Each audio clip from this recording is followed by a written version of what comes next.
பரிசுத்த ஆவியானவரே, ஹல்லேலூயா. உம்மை ஸ்தோத்தரிக்கிறோம் அப்பா, உம்மை துதிக்கிறோம், உம்மை துதிக்கிறோம், உம்மை துதிக்கிறோம், உம்மை துதிக்கிறோம். ஹல்லேலூயா. நீர் துதிக்கு பாத்திர, ஓ நீர் மகிமையுடைய தேவன் அப்பா. ஹல்லேலூயா. சேனைகளின் கர்த்தர் பரிசுத்தர், பரிசுத்தர், பரிசுத்தர். ஹல்லேலூயா, ஹல்லேலூயா. எல்லோரும் வாய்களை திறந்து ஸ்தோத்திர பலிகளை செலுத்துவோமா? ஹல்லேலூயா, ஹல்லேலூயா. அப்பா அந்த காலை வேளையிலும் அப்பா ஸ்தோத்திர பலியிடர்களுக்கு அப்பா உம்முடைய கிருபையை பெருக பண்ணும் அப்பா, உம்முடைய கிருபையை பெருக பண்ணும் அப்பா. ஹல்லேலூயா. உம்முடைய கிருபையை பெருக பண்ணும் ராஜா, உம்முடைய கிருபையை பெருக பண்ணும் அப்பா. ஹல்லேலூயா. யாரும் அந்த வண்ணமாய் போகாமல் உம்முடைய சமூகத்தை உணர்ந்து, ஹல்லேலூயா, உம்முடைய சமூகத்தை தேடி வந்த அவர்களுக்கு ஹல்லேலூயா உம்மாலே நிறைவான பலனை பெற்றுக்கொள்ள நீர் உதவி செய்வீராக ராஜா. ஹல்லேலூயா, ஹல்லேலூயா. சகலமும் அப்பா உமக்கிலாக அடங்கியிருக்கிறது ராஜா. ஹல்லேலூயா. நீ சர்வ வல்லவர் என்பதை நாங்கள் அறிந்து கொள்கிறோம் அப்பா. ஹல்லேலூயா. நீ செய்த நன்மைகள் ஏராளம் ராஜா. எல்லா மகிமைக்கு பாத்திரரே, ஓ உமக்கு மகிமையப்பா, உமக்கு துதி, உமக்கே எல்லா கணமும் செலுத்துகிறோம் அப்பா. Thank you Jesus. ஓ ஸ்தோத்திரமும் கணமும் வல்லமையும் பலனும், ஸ்தோத்திரமும்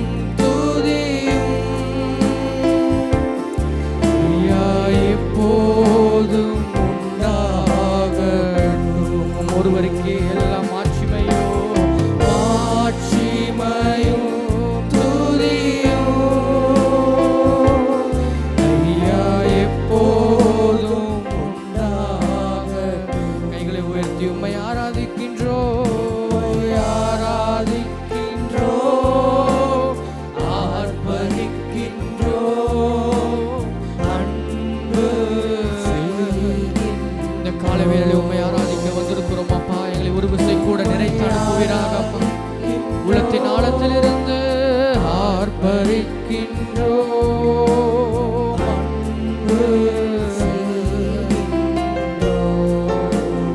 சகலமும் படைத்த சகலமும் படைத்தவரே,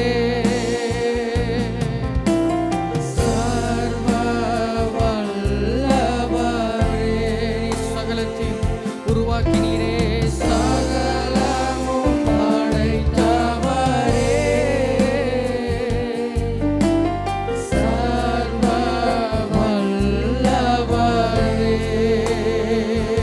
மகிமைக்கு மகிமைக்கு பாத்திரரே, மங்காத பிரகாசமே. எல்லா மகிமைக்கு மகிமைக்கு பாத்திரரே, மங்காத ஒளியாய் வருகிற தேவனே, உம்மை ஆராதிக்கின்றோம்.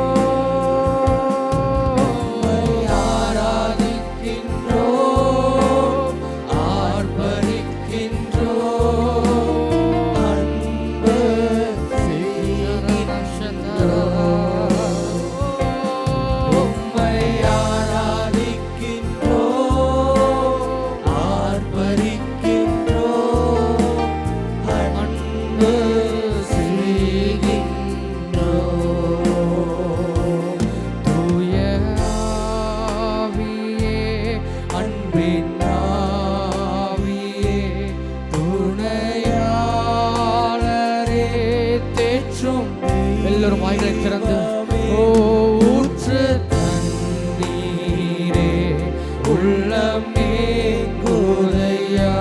வர வேண்டும் கேளுங்களேன், வரவே பல வேளைங்களேப்பா எங்களிடத்துல நீங்க வர வேண்டும்.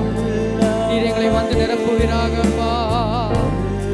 எங்கள் பலவீனங்கள் மாறட்டும். இப்போ வர வேண்டும் நல்லவரே, வல்ல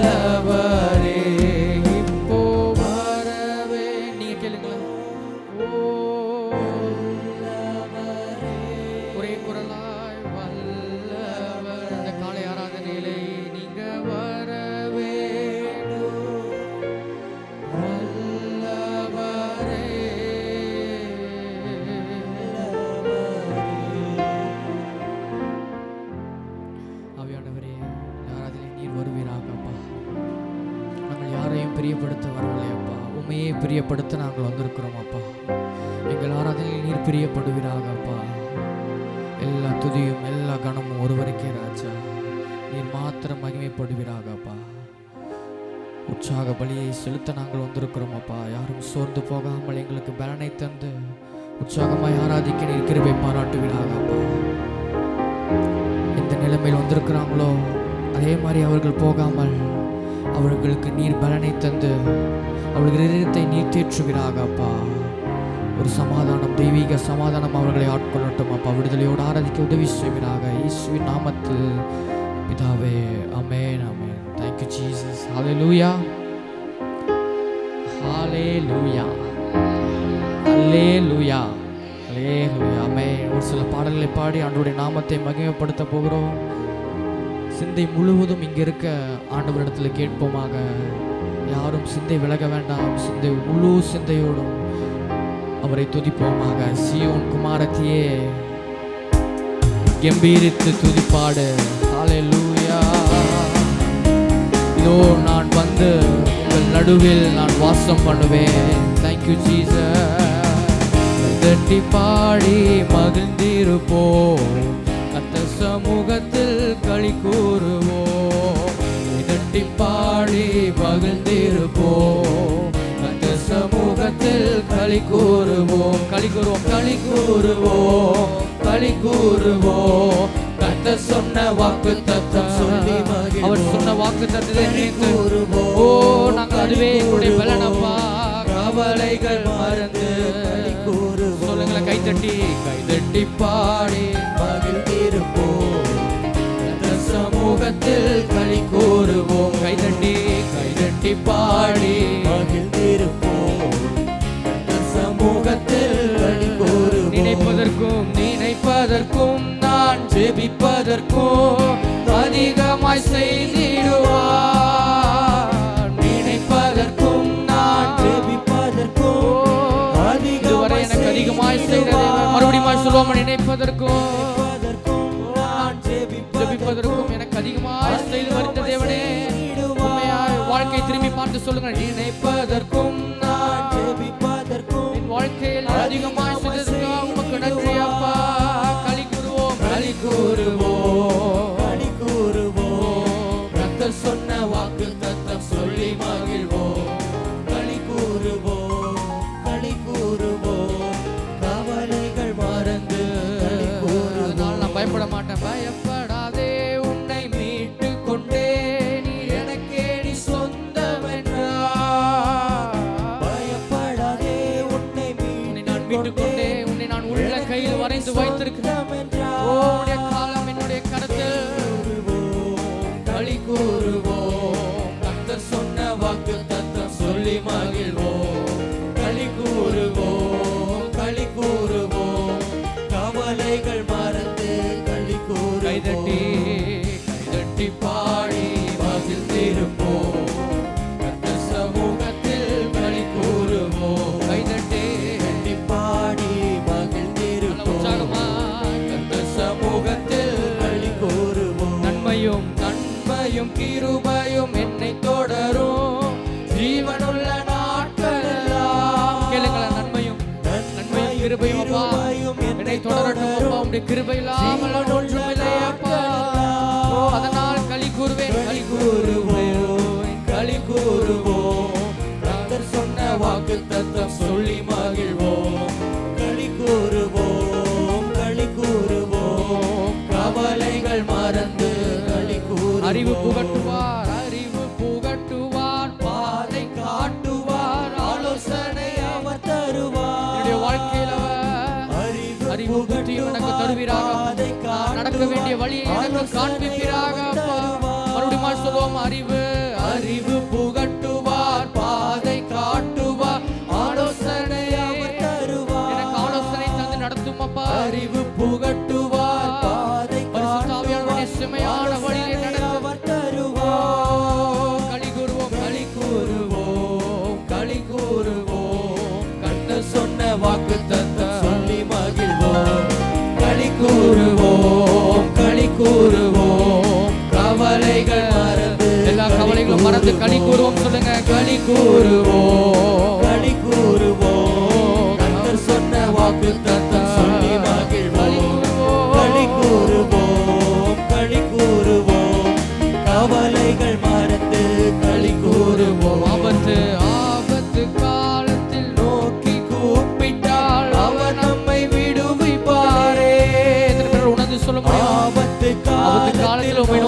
கூப்பிட்டார் அவர் நம்மை வார்த்தை கேட்பாரே. பதில் தந்தீரே. களி கூறுவோம், களி கூறுவோம், களி கூறுவோம். கர்த்தர் சொன்ன வாக்குத்தத்தம், அவர் சொன்ன வாக்குத்தத்தத்தை நினைவு கூர்ந்து அதை நினைவு கூர்ந்து களி கூறுவோம். ஓ என்னுடைய கவலைகள் எல்லாம் மாறட்டும். களி கூறுவோம், களி கூறுவோம், களி கூறுவோம். கர்த்தர் சொன்ன வாக்குத்தத்தம் சொல்லி மகிழ்வோம். களி கூறுவோம், களி கூறுவோம்.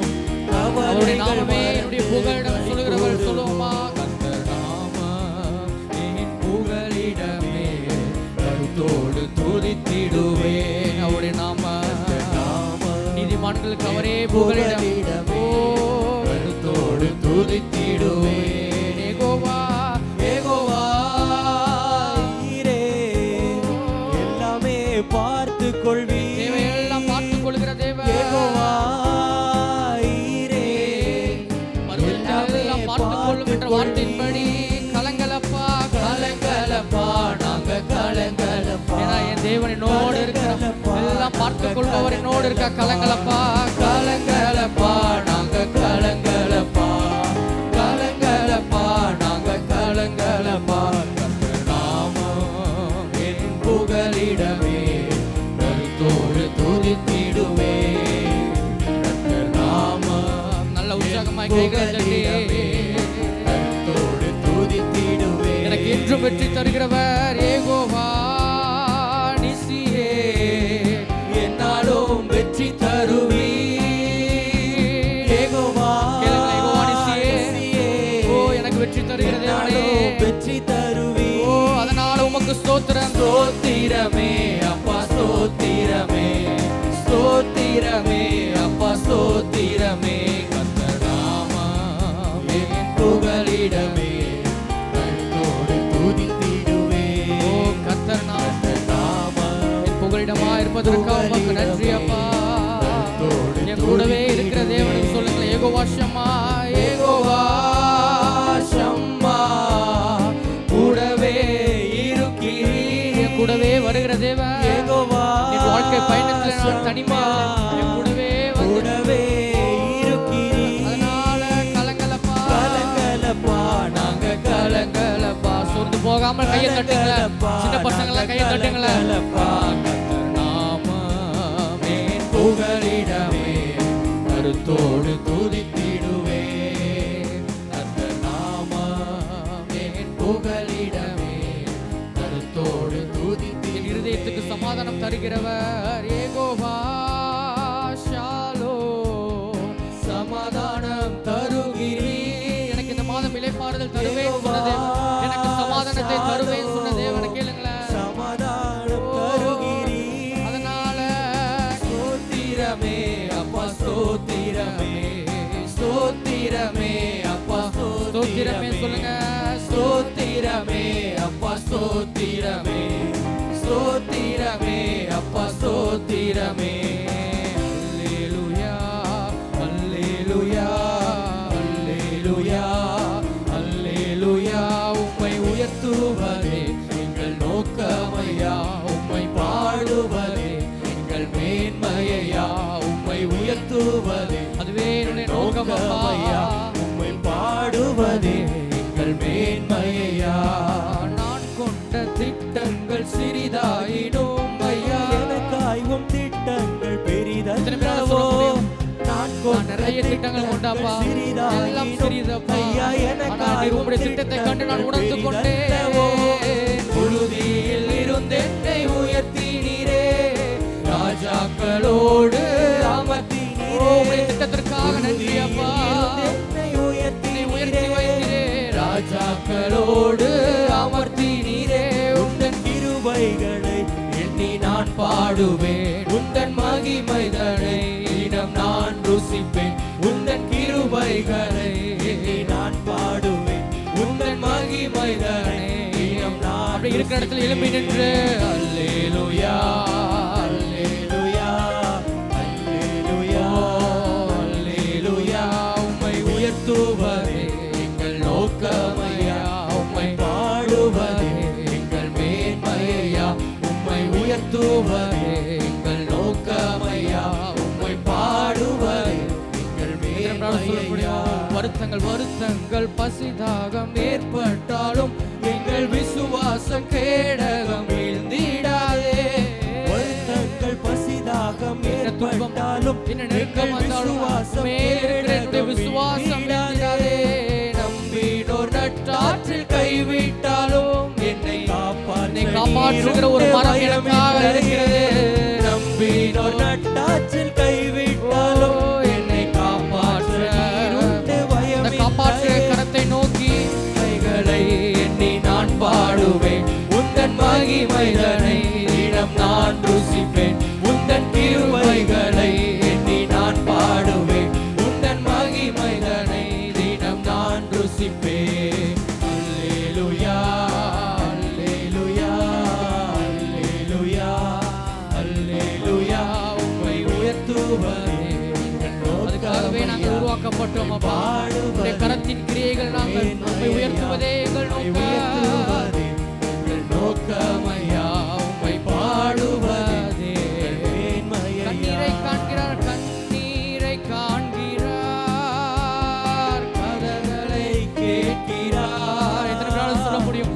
என் கண்ணீரை காண்கிறது, என் இருதயத்தின் கண்ணீரை கதறலை கேட்கிறார். அடிக்கிற ஒவ்வொரு கண்ணீரையோ வேதனை அறிகிறார், வேதனை அறிகிறார். எல்லாத்துக்கும் பதில் தருவார், நிச்சயமாய் பதில் தருவார். உனக்கு விடுதலை ஒன்று சேர்ந்து நான் சபையாய் ஒரே குரலாய் ஒன்று சேர்ந்து நாம் துதிப்போம், சாத்தானை மீதிப்போம், தேசத்தை சுதந்தரிப்போம். இயேசுவே சேர்ந்து நாம் துதிப்போம், சாத்தானை மீதிப்போம், சுதந்தரிப்போம். எதிர்காலம் எதிர்காலம் நமக்குண்டு, எதற்கும் பயமில்லை. எதிர்காலத்தின் பயத்தை நீக்கி போடுங்கப்பா. எனக்கு எந்த பயமும் இல்லையே. மறுபடியும் சொல்லுவோமா? எதிர்காலம் எதிர்காலம் நமக்குண்டு, எதற்கும் பயமில்லை. என்னுடைய காலம் உம்முடைய கரத்தில் இருக்கிறது. எதிர்காலம் ஏற்ற காலத்தில் எங்கள் தலையை உயர்த்துகிற தேவன். அதிகாரம் கையிலே, அதிகாரம் கையிலே, ஆளுவோம் ஆளுவோம் தேசத்தை, நாம் ஆளுவோம் தேசத்தை. அதனால கலங்கிட மாட்டேன்னு சொல்லுங்க. கலங்கிடவே மாட்டேன், நான் கலங்கிடவே மாட்டேன், கலங்கிடவே மாட்டேன், நான் கலங்கிடவே ஏன் சொல்லுங்க, ஏன் சொல்லுங்க. என் இயேசு கைவிட மாட்டார், என் இயேசு கைவிட மாட்டார். அவர் ஒருபோதும் கைவிட மாட்டார். இயேசு என் இயேசு ஒருபோதும் என்னை கைவிட மாட்டார். இயேசு கைவிட மாட்டார். கடந்ததை நினைத்து கலங்காதே, நடந்ததை மறந்து விடு. கடந்ததை உள்ளங்களை பார்த்து அவர் சொல்றார், கடந்ததை நினைத்து நீ வருத்தப்படாத, பூர்வமானதை சிந்திக்காத. இதோ புதிய காரியம் கர்த்தர் புதியன செய்திடுவார். விசுவாசிக்கிறவர்கள், ஓ என் கர்த்தர் புதிய, அவருடைய பிள்ளைகளுக்கு ஒரு புதிய காரியத்தை செய்து புதிய துவக்கத்தை தருகிற தேவன். அதை இன்றே நீ காண்பாய், அதை இன்றே நீ காண்பாய். அதனால சொல்லுங்க, கலங்கிடவே மாட்டேன், கலங்கிடவே மாட்டேன், நான் கலங்கிடவே மாட்டேன், உம்மையே நம்பியிருக்கிற நாங்கள் கலங்கிடவே மாட்டேன், உயர்ந்த அடைக்கலத்தில் வைக்கப்பட்டிருக்கிற மக்கள் கலங்கிடவே மாட்டேன்.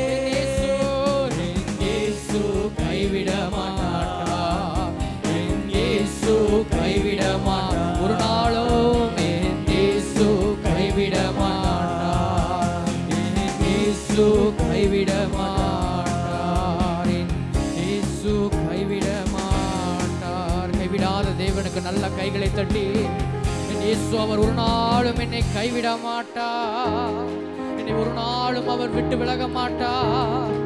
ஓ, இதுவரைக்கும் கைவிடாத தேவன் இனிமேலும் நம்மளை கைவிடாமல் பாதுகாக்கிற தேவன்.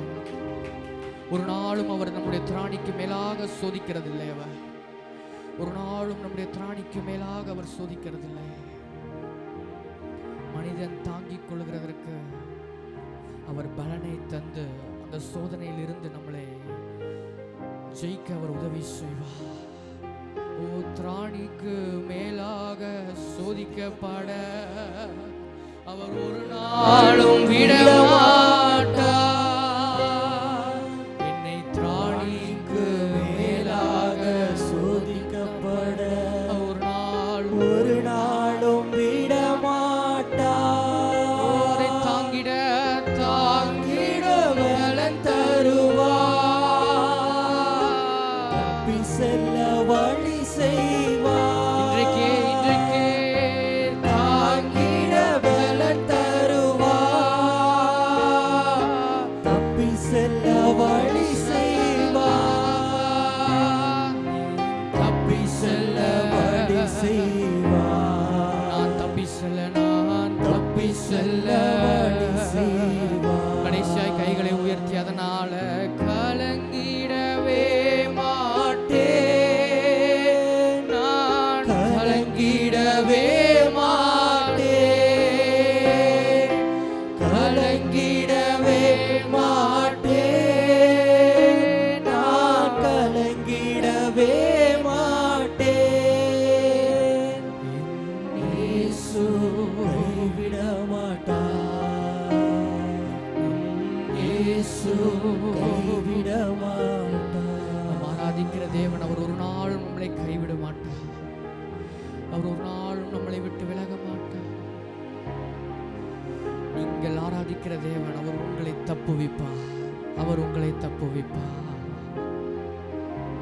எவ்வளவு பெரிய சூழ்நிலை இருந்தாலும் அவருடைய வார்த்தையை அனுப்பி உங்களுக்கு பலனை தந்து எல்லா சூழலிலும் உங்களை விடுவிப்பார். எல்லா சூழலிலும் உங்களை விடுவிப்பார்.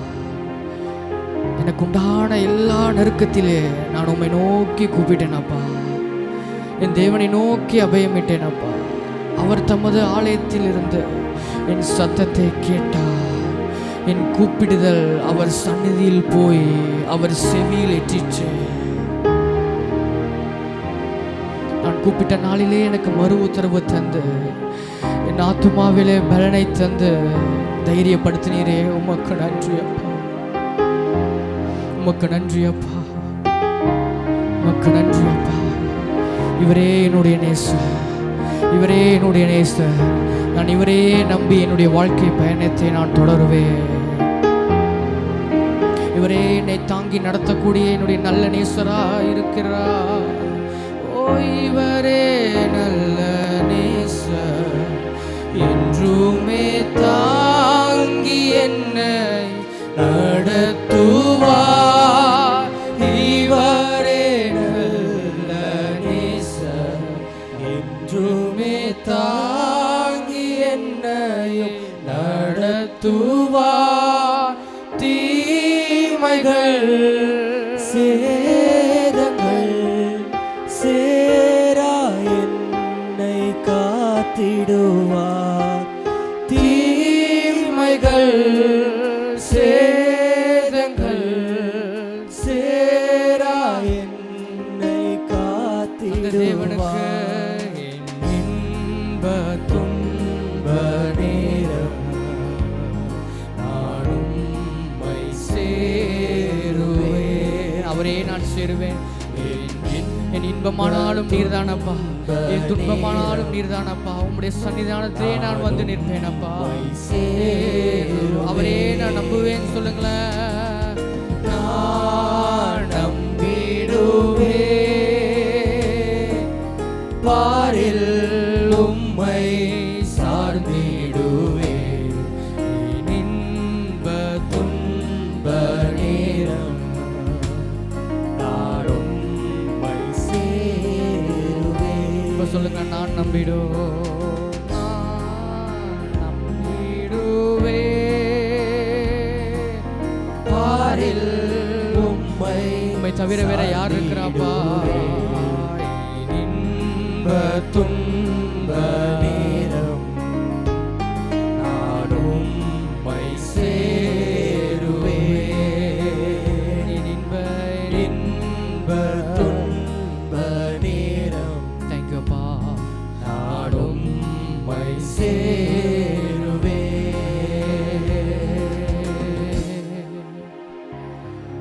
எவ்வளவு இக்கட்டானாலும், என்னுடைய வாழ்க்கையில் எவ்வளவு துன்பமானாலும் நீர் மாத்திரம் போதும் அப்பா. உம்முடைய கரத்தை மாத்திரம் நான் நம்பி இருக்கிறேன் அப்பா. எனக்கு நிச்சயமாய் முடிவு உண்டு அப்பா. எனக்கு நிச்சயமாய் முடிவு உண்டு. அவர் மேல் வைத்திருக்கிற நம்பிக்கை அது ஒரு நாளும் வீண் போகாது. ஜனமே, அது ஒரு நாளும் வீண் போகாது. உன் நம்பிக்கை வீண் போகாது. நிச்சயமாகவே முடிவு உண்டு. நிச்சயமாகவே முடிவு உண்டு. அது சீக்கிரத்தில் நீங்கும். இந்த லேசான உபத்திரவம் சீக்கிரத்திலே நீங்கிவிடும். இந்த லேசான உபத்திரவம். ஓ துன்ப பெருக்கிலே சோர்ந்திடேனே, அன்பர் அறியாமல் வந்திடாதே.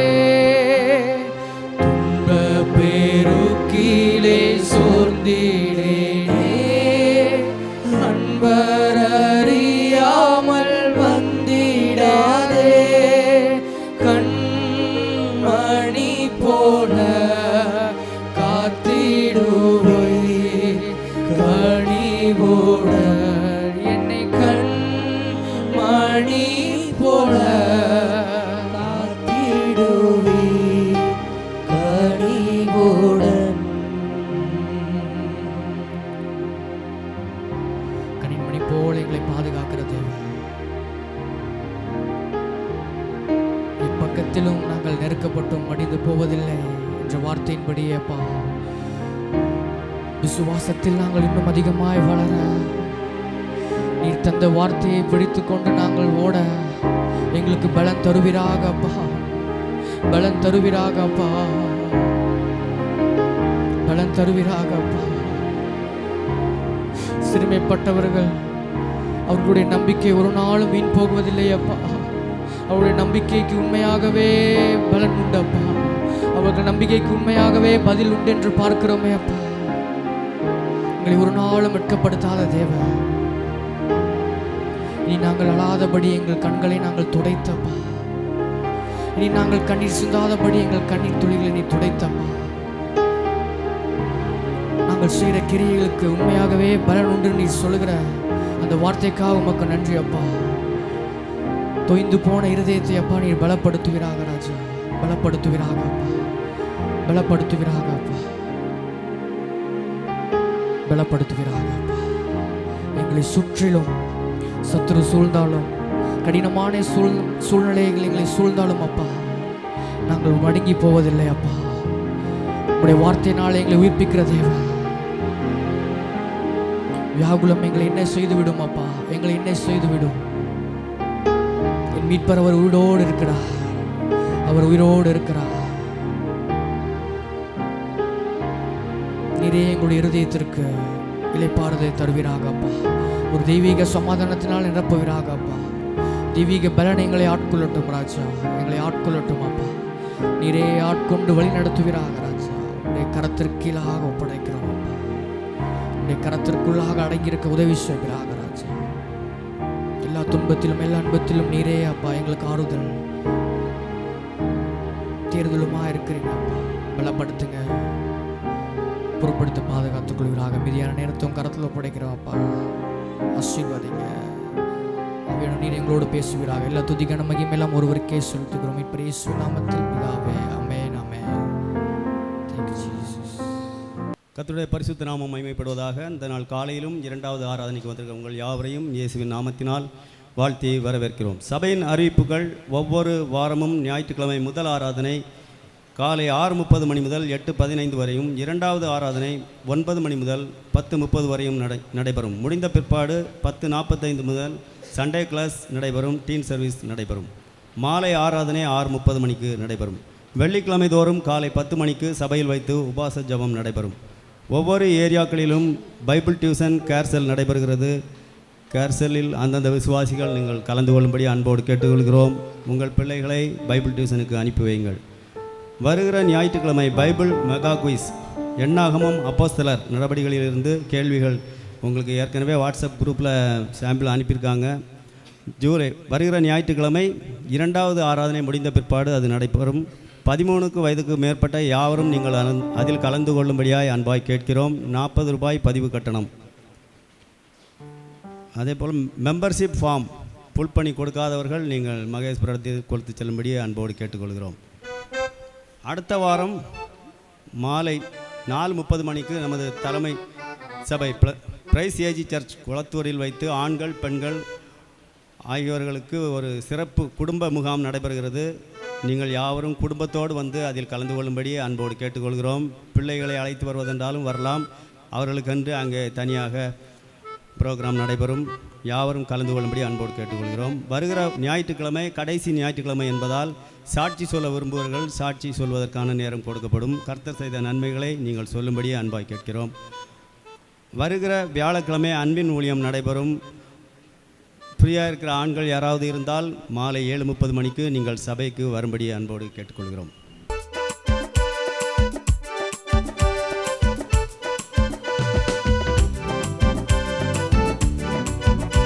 காணிக்கை போட்டவர்கள் என்னோடு சேர்ந்து கரங்களை தட்டி உற்சாகமாக பாருங்கள்.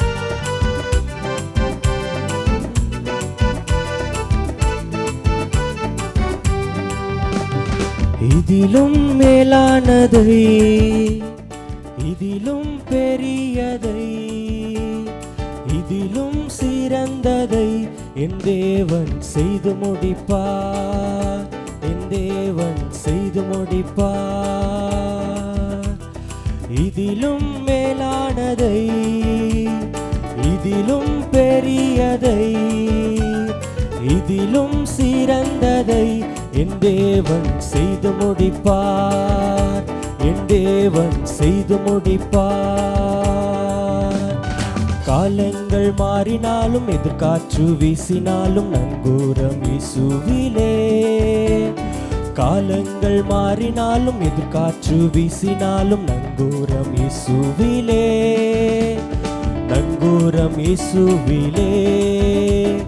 நங்கூரம் இயேசுவிலே. இதிலும் மேலானதை இதிலும் பெரியதை இதிலும் சிறந்ததை என் தேவன் செய்து முடிப்பார். என் தேவன் செய்து முடிப்பார். பெருகவே பெருக பண்ணி எல்லையை விரிவாக்கி வாக்குத்தத்தம் நிறைவேற்றுவார். பெருகவே பெருக பண்ணி எல்லையை விரிவாக்கி வாக்குத்தத்தம் நிறைவேற்றுவார். வாக்குத்தத்தம் நிறைவேற்றுவார். வாக்குத்தத்தம் நிறைவேற்றுவார். இதிலும் மேலானதை இதிலும் பெரியதை இதிலும் சிறந்ததை என் தேவன் செய்து முடிப்பார். என் தேவன் செய்து முடிப்பார். வன்கண்கள் குருடாக்கி விக்கினங்களை மாற்றி வெற்றியாக நடக்க செய்வார். வன்கண்கள் குருடாக்கி விக்கினங்களை மாற்றி வெற்றியாக நடக்க செய்வார். வெற்றியாக நடக்க செய்வார். வெற்றியாக நடக்க செய்வார். இதிலும் மேலானதை இதிலும் பெரியதை இதிலும் சிறந்ததை என் தேவன் செய்து முடிப்பார். என் தேவன் செய்து முடிப்பார். இதிலும் மேலானதை இதிலும் பெரியதை இதிலும் சிறந்ததை என் தேவன் செய்து முடிப்பார். என் தேவன் செய்து முடிப்பார். மத்தேயு எழுதின சுவிசேஷம் 11வது அதிகாரம். நம்ம எல்லாரும் கடங்களில் எழுமி நின்று தேவனுடைய வார்த்தையை கனப்படுத்தும்படியால் சேர்ந்து வாசிக்கலாம். மத்தேயு 11:28 முதல் 30 வரை உள்ள வசனங்கள்.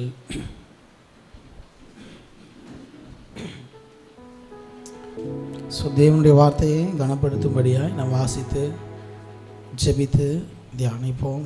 மத்தேயு 11:28 முதல் 30 வரை உள்ள வசனங்கள். வருத்தப்பட்டு பாரம் சுமக்கிறவர்களே, நீங்கள் எல்லாரும் என்னிடத்தில் வாருங்கள், நான் உங்களுக்கு இளைப்பாறுதல் தருவேன். நான் சாந்தமும் மனத்தாழ்மையுமாய் இருக்கிறேன். என் நுகத்தை உங்கள் மேல் ஏற்றுக்கொண்டு என்னிடத்தில் கற்றுக்கொள்ளுங்கள். அப்பொழுது உங்கள் ஆத்துமாக்களுக்கு இளைப்பாறுதல் கிடைக்கும். என் நுகம் மெதுவாயும் என் சுமை லகுவாயும் இருக்கிறது. 29வது வசனத்தை மீண்டுமாக வாசிப்போம். நான் சாந்தமும் மனத்தாழ்மையுமாய் இருக்கிறேன். என் நுகத்தை உங்கள் மேல் ஏற்றுக்கொண்டு என்னிடத்தில் கற்றுக்கொள்ளுங்கள். அப்பொழுது உங்கள் ஆத்துமாக்களுக்கு இளைப்பாறுதல் கிடைக்கும். கண்களை மூடி ஆண்டவரே, என்னிடத்தில் கற்றுக்கொள்ளுங்கள், அப்பொழுது உங்களுக்கு இளைப்பாறுதல் கிடைக்கும் என்று சொன்னீரேன். இந்த காலை வேளையிலே நாங்கள் வந்திருக்கிற ஒவ்வொரு உம்மிடத்திலிருந்து கற்றுக்கொள்ள எங்களுக்கு நீங்கள் உதவி செய்வீராக. ஆண்டவரே, மனிதனுடைய வார்த்தை அல்ல, உம்முடைய வார்த்தையை தியானிக்க எங்களுக்கு கிருபை தருவீராக. உம்முடைய வார்த்தையினால் எங்களோடு கூட பேசுங்க ஆண்டவரே. ஆண்டவரை பார்த்து சொல்லுவோம், ஆண்டவரே நீங்கள் இந்த ஆராதனையில் எங்களோடு கூட இருக்கணும், நீங்கள் எங்களோடு கூட பேசுங்க ஆண்டவரே. ஹல்லேலூயா. வாருமையா போதகரே, வந்த மீடம் தங்கீரும். வாருமையா போதகரே, வந்த மீடம் தங்கீரும். சேருமையா சேருமையா பந்திதனில், சேருமையா பந்திதனில். சிறியவரா எங்களிடம், சிறியவரா எங்களிடம். நான் இருப்பேன் நடுவிலென்றா, நாயனும் நாம நமஸ்கரி. எல்லாரும் சபையாக சேர்ந்து சொல்லுவோமா? நம்முடைய நடுவில் இருப்பேன் என்று சொன்ன தேவன் எங்க மத்தியில உடைய வார்த்தையினால் இடைப்படுங்கப்பா. நமஸ்கரிக்க தாமதமே தயை புரிய, தாமதமே தயை புரிய. தற்பரனே நலம் தருவார், தற்பரனே நலம் தருவார். வாருமையா போதகரே, வந்த மீடம் தங்கி. கடைசியாக ஒரு விஷயம் சொல்லுவோமா? வாருமையா போதகரே, ஆமென். வந்த மீடம் தங்கீரோ. ஆண்டவரே, சிறியவர்களாகி எங்களிடத்தில் தங்கியிருக்கிற பரிசுத்த ஆவியானவரே, உம்முடைய வார்த்தையை கற்றுக்கொள்ள, உம்முடைய இளைப்பாறுதலை அனுபவிக்க எங்களுக்கு கிருபை தாங்கப்பா. உம்முடைய வார்த்தையை கேட்கும்படியான திறந்த இருதயத்தை எங்களுக்கு தாங்க. இங்கே இருதயத்திற்குள்ளாக நீர் வருவீராக. பரிசுத்த ஆவியானவர் சகலவற்றையும் குறித்து எங்களுக்கு போதித்து எங்களை வழி நடத்துகிற, எங்களை செம்மையான வழியிலே நடத்துகிற ஆவியானவர், இந்த காலை வேளையில் எங்களுக்கு இருதயத்திற்கு தேவையான வார்த்தை எங்களோடு இடைப்படுங்க. இயேசுவின் நாமத்தில் ஜெபிக்கிறோம் நல்ல பிதாவே, ஆமென், ஆமென். நாம் அப்படியே உட்கார்ந்து கொள்வோம்.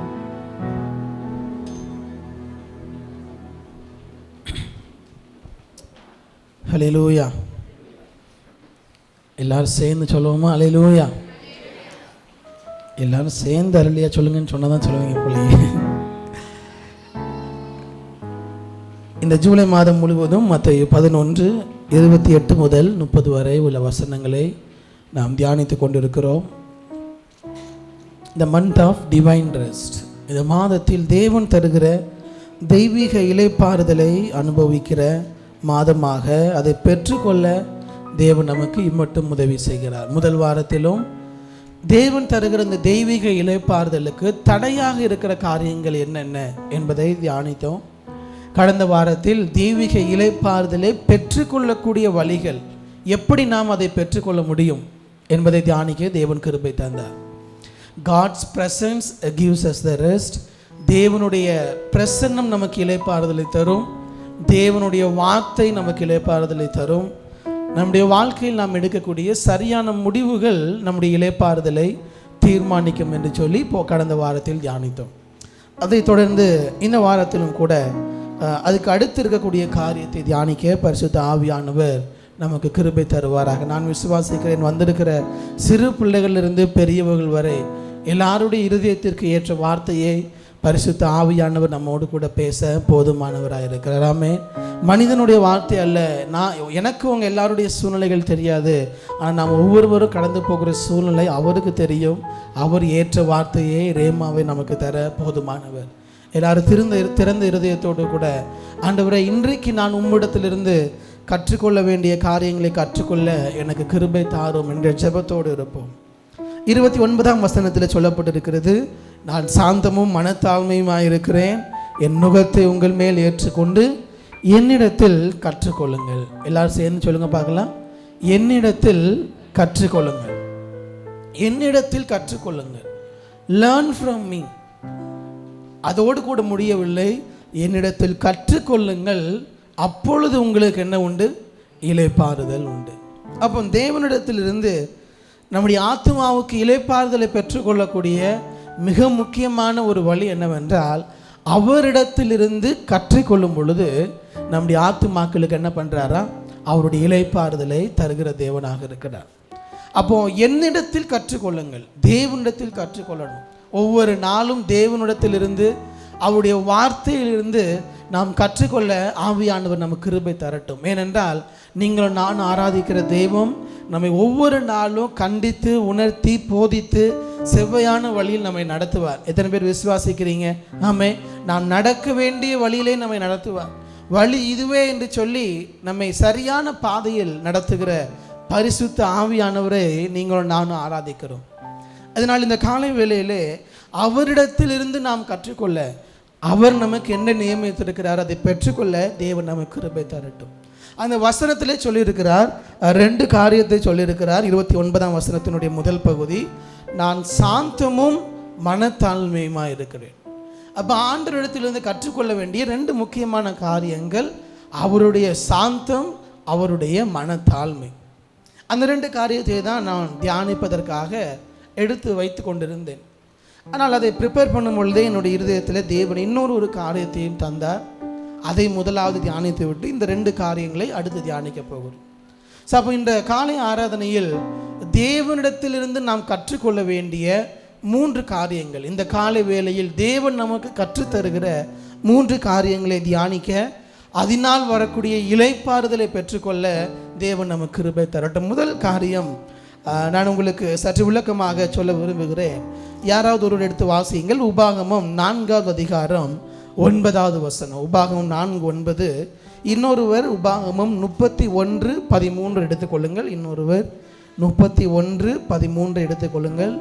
முதலாவது நபர் உபாகமம் 4:9 வாசியுங்கள். ஓரேபிலே உன் தேவனாகிய கர்த்தர் நீ நிற்கும்போது கர்த்தர் என்னை நோக்கி ஜனங்களை என்னிடத்தில் கூடி வரச் செய்து என் வார்த்தைகளை அவர்கள் கேட்கும்படி பண்ணுவேன். அவர்கள் பூமியிலே உயிரோடு இருக்கும் நாளெல்லாம் எனக்கு பயந்திருக்கும்படி அவைகளை கற்றுக்கொண்டு தங்கள் பிள்ளைகளுக்கு போதிக்க கடவர்கள். போதும். உபாகம் 31:13 வாசியுங்கள்.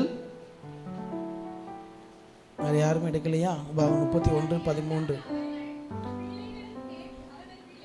அவர்கள் பிள்ளைகளும் கேட்டு, நீங்கள் யோர்தானை கடந்து சுதந்தரிக்க போகிற தேசத்தில் உயிரோடு இருக்கும் நாளெல்லாம் உங்கள் தேவனாகிய கர்த்தருக்கு பயப்பட கற்றுக்கொள்ளும்படிக்கு ஜனத்தை கூட்டி அதை வாசிக்க வேண்டும் என்றார். இன்னும் ஒரே ஒரு வசனம், உபாகமம் 17:19. உபாகமம் 17:19வது வசனம். இந்த நியாயப்பிரமாணத்தின் எல்லா வார்த்தைகளையும் இந்த கட்டளைகளையும் கைக்கொண்டு இவைகளின்படி செய்வதற்காக தன் தேவனாகிய கர்த்தருக்கு பயந்திருக்கும்படி கற்றுக்கொள்ளும் பொருட்டு. அல்லேலூயா. இந்த 3 வசனங்களிலும் நாம் பார்க்கக்கூடிய ஒரு காரியம், இந்த 3 அல்ல, நான் நேற்று எடுக்கும் பொழுது கிட்டத்தட்ட உபாகமத்தில் 10 முறைக்கு மேலாக இந்த வசனங்களை பார்க்க முடியும். நீ கர்த்தருக்கு பயந்திருக்கும் பொருட்டு கற்றுக்கொள், கர்த்தருக்கு பயப்பட கற்றுக்கொள், கர்த்தருக்கு பயப்படும் பயத்தை கற்றுக்கொள் என்று சொல்லி பல இடங்களில் 10க்கும் மேற்பட்ட இடங்களில் தேவன் நமக்கு சுட்டி காட்டுகிறது நம்மால் பார்க்க முடியும். இந்த காலை வேளையில் முதலாவது நான் சொல்ல விரும்புகிற காரியம், learn the fear of God. தேவனிடத்திலிருந்து கர்த்தருக்கு பயப்படும் பயத்தை கற்றுக்கொள்ள தேவன் நமக்கு கிருபை தருவாராக. முதல் காரியம், தேவனுக்கு பயப்படுகிற பயம். நாம் வாழக்கூடிய இந்த காலகட்டத்தில், புதிய ஏற்பாடு காலகட்டத்தில் பார்க்கும் பொழுது பழைய ஏற்பாடு முழுவதும் பல இடங்களில் கர்த்தருக்கு பயப்படுகிற பயம், கர்த்தருக்கு பயப்படுகிற பயம் என்பது மீண்டும் மீண்டும் சொல்லப்பட்டிருக்கும். ஆனால் புதிய ஏற்பாட்டுக்கு வரும்பொழுது கர்த்தருக்கு பயப்படுகிற பயம் என்ற வார்த்தை அதிகமாக பார்க்க முடியாது. மாறாக புதிய ஏற்பாட்டில் அதிகமாக இருக்கக்கூடிய வார்த்தைகள் எப்படி இருக்கும்? கர்த்தர் அன்புள்ளவர், கர்த்தர் கிருபையை தருகிறவர் என்று அதிகமாக பார்க்க முடியும். அப்போ கர்த்தருடைய அன்பையும் கிருபையும் அதிகமாக பேச, அதிகமாக தியானிக்க நாம் என்ன மறந்து விடுகிறோம் என்றால், எதை விட்டு விடுகிறோம் என்று சொன்னால், கர்த்தருக்கு பயப்படும் பயத்தை பல நேரங்களில் விட்டு விடுவதற்கான ஆபத்து இருக்கிறது. கர்த்தருக்கு பயப்படும் பயத்தையும் கர்த்தருடைய அன்பையும் அல்லது கர்த்தருடைய கிருபையையும் நீங்கள் தனித்தனியாக பிரித்து பார்க்கவே முடியாது. ஒரு காயின் எடுத்துட்டோம்னா, ஒரு காயினில் எப்படி 2 புறங்கள் இருக்கிறதோ, 2 சைட்ஸ் இருக்குதோ, ஹெட் டெயில்னு, அதே போல் அதனுடைய 2 பக்கம்தான். ஒரு புறம் கர்த்தருக்கு பயப்படும் பயம், இன்னொரு புறம் கர்த்தர் நம் மீது காட்டுகிற அன்பும் கர்த்தருடைய கிருபையும். இன்றைக்கு பல பேர் போதிக்கிற காரியம் என்ன? கர்த்தர் உன் மீது கிருபையாக இருக்கிறார், கர்த்தர் உன் மீது அன்பாக இருக்கிறார், நீ என்ன செய்தாலும் சரி கர்த்தர் உன்னை மன்னித்து கர்த்தர் உன் மீது அன்பு செலுத்துவார், அவருடைய கிருபை உனக்கு எப்போதும் இருக்கும். உண்மைதான், கர்த்தர் நமக்கு கிருபை தருகிறார், இல்லை என்று சொல்லவில்லை. அதற்காக நான் எப்படி வேண்டுமானாலும் வாழலாமா என்று கேட்டால், அங்குதான் கர்த்தருக்கு பயப்படுகிற பயத்தை நாம் புரிந்து கொள்ள தவறி விடுகிறோம். அதை புரிந்து கொள்ளாததால் தான் இன்றைக்கு பல பேர் என்ன சொல்லுகிறார்கள், நீங்கள் எப்படி வாழ்ந்தாலும் சரி, God's grace is there for you. அவருடைய கிருபை நம்முடைய தலைமுறைகளுக்கு ஒரு கிருபையை தருகிறார். அதனால் நாம் என்ன செய்தாலும் எந்த பாவமும் அவருடைய கிருபையை தடுக்காது, அவருடைய அன்பை தடுக்காது என்று சொல்லி நாம் தவறான வழியில் செல்லுவதற்கு இன்றைக்கு அநேக உபதேசங்கள் நம்மை சுற்றி இருக்கிறது. கண்டிப்பாக நீங்கள் இப்படிப்பட்ட காரியங்களை கேட்க நேர்ந்திருக்கும், ஆன்லைன்லையோ அல்லது வெளியில் எங்கேயோ பார்க்கும் பொழுது. ஆனால் இந்த காலை வேளையில் தேவன் நம்மோடு இதை தெளிவாக புரிந்து கொள்ள கிருபை தருவாராக. ஒரு ஒரு ஒரு ஒரு பையன் இருக்கிறான் அப்படின்னா, இந்த கர்த்தருக்கு பயப்படுகிற பயம் என்பது, ஐயோ அப்பா என்னை அடிச்சிருவாரு, என்னை தண்டிப்பார், என்னை கண்டிப்பார் என்ற பயத்தில் ஒரு காரியத்தை செய்யாமல் இருப்போம் இல்லையா? அதுவல்ல கர்த்தருக்கு பயப்படுகிற பயம். ஆண்டவர் என்னை அடித்து விடுவார், ஆண்டவர் என்னை தண்டிப்பார், நான் இதை செஞ்சேன்னா ஆண்டவனுடைய கோபம் என் மீது இருக்கும், அதுவல்ல கர்த்தருக்கு பயப்படுகிற பயம். ஏனென்றால் கர்த்தருக்கு பயப்படுகிற பயத்தையும் அவருடைய கிருபையையும் பிரிக்க முடியாது என்று சொன்னேன். முதலாவது கர்த்தருடைய கிருபையைத்தான் நமக்கு தருகிறார். அவருடைய கிருபையினால் தகுதியே இல்லாத நம்மை அவர் என்ன பண்ணுறார் அப்படின்னா தகுதிப்படுத்துகிறார். நன்றாக யோசித்து பாருங்கள், இன்றைக்கு நீங்களும் நானும் இருக்கக்கூடிய நிலைமை, இன்றைக்கு நான் இங்கே நிற்கிறேன், நீங்கள் இருக்கிறீர்கள் என்று சொன்னால் நம்முடைய தகுதியினால் நாம் இருக்கிறோம் என்று நினைக்கிறீர்களா? இல்லவே இல்லை. நான் நிற்பதும் நீங்கள் இருப்பதும், நாம் எல்லாரும் இன்றைக்கு வரைக்கும் இந்த நிலைமையில் இருப்பது கர்த்தர் நம் மீது வைத்த கிருபை. அவருடைய கிருபையை அல்லாமல் ஒன்றுமில்லை. இதை புரிந்து கொள்ளும் போது, அவருடைய அன்பையும் கிருபையும் புரிந்து கொள்ளும் பொழுது, அவருக்கு பிரியமில்லாத வாழ்க்கையை நான் வாழ்ந்தால் அவருடைய இருதயம் காயப்படும் என்று நாம் புரிந்து கொண்டு அதை செய்யாமல் இருக்கிறோம். பார்த்தீங்களா? அதுதான் கர்த்தருக்கு பயப்படும் பயம். எத்தனை பேருக்கு நான் சொன்னது புரிந்தது? அல்லேலூயா. எல்லாம் சேர்ந்து சொல்லலாம், அல்லேலூயா. கர்த்தருக்கு பயப்படும் பயம் என்பது அவர் மீது உள்ள பயம். அவர் அடித்து விடுவார் இல்லை, நான் இதை செய்யும் பொழுது அவருடைய இருதயம் காயப்படும் என்பதை யார் உணர்ந்து கொள்ளுகிறார்களோ அதுதான் சரியான கர்த்தருக்கு பயப்படும் பயம். அதுதான் அவருடைய கிருபையை அறிந்தவர்கள் வாழுகிற வாழ்க்கை.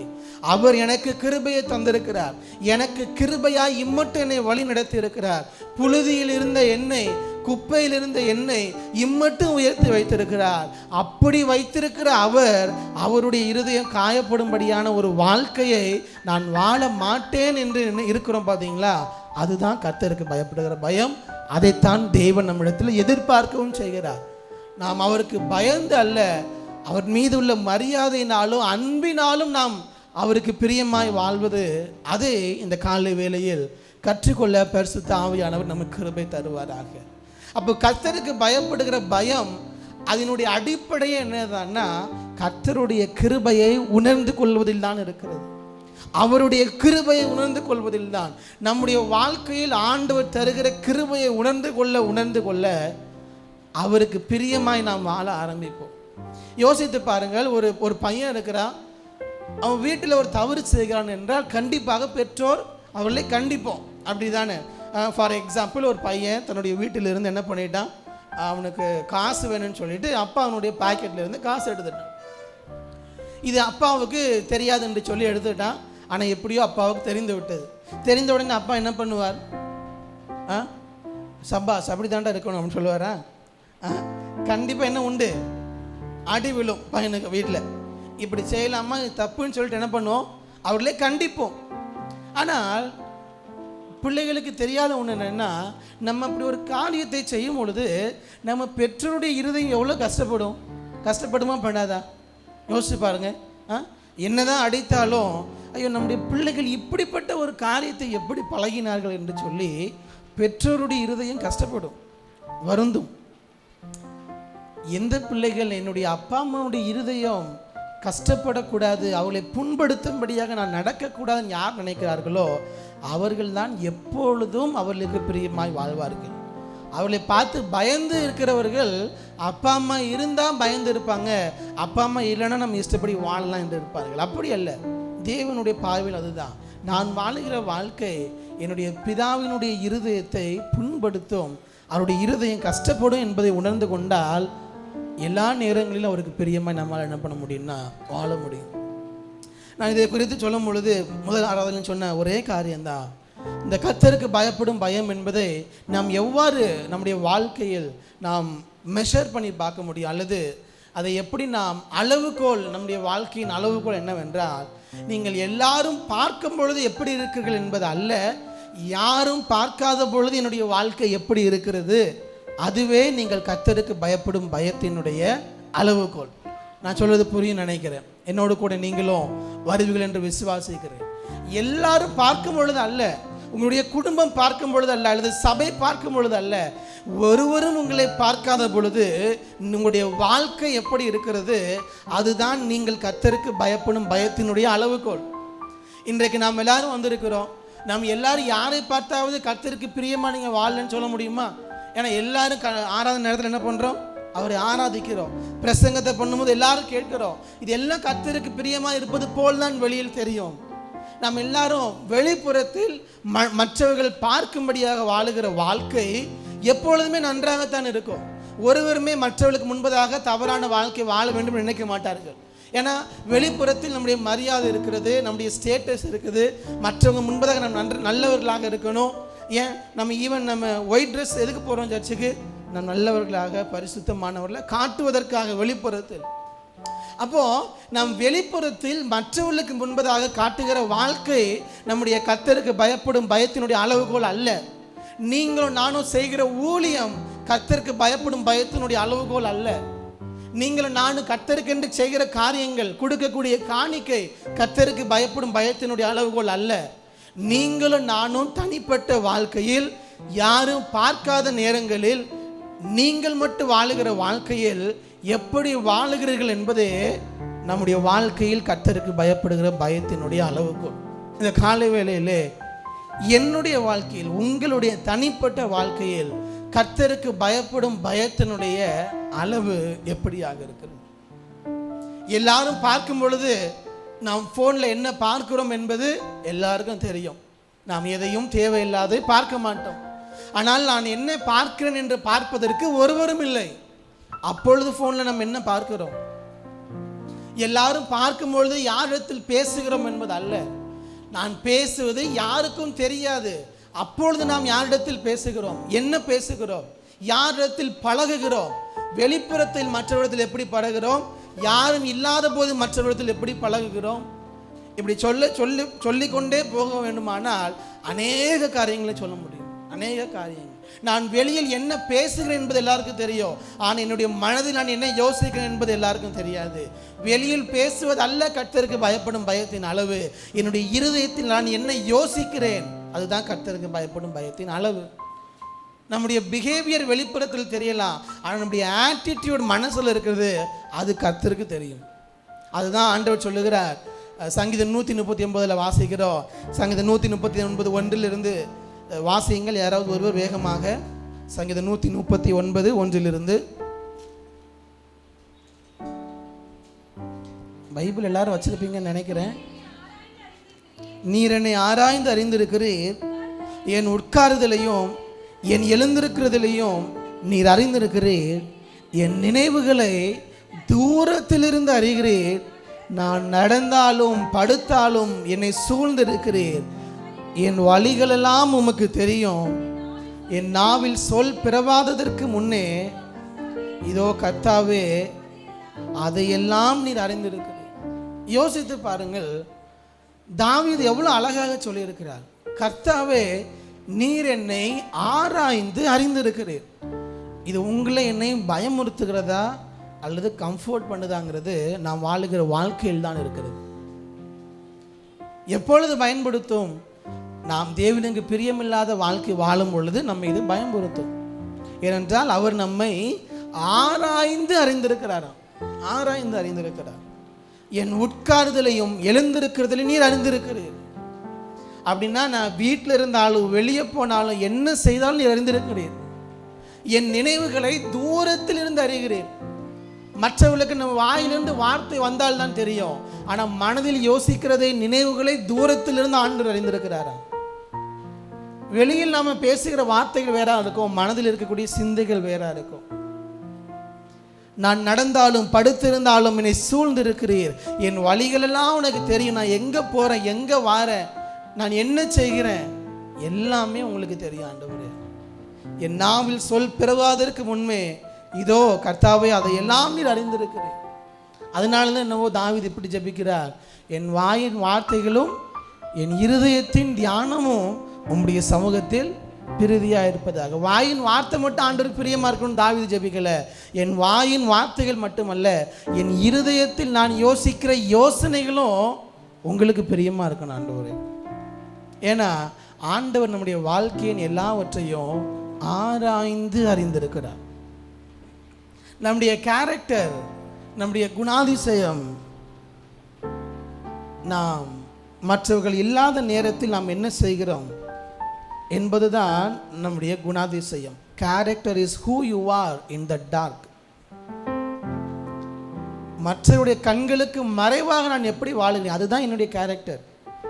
மற்ற எல்லாரும் எனக்கு ரொம்ப நல்லவர், நன்றாக பேசுகிறவர், ரொம்ப நல்ல ஜெபிக்கிறவர், இப்படி பல டேக் கொடுக்கலாம்.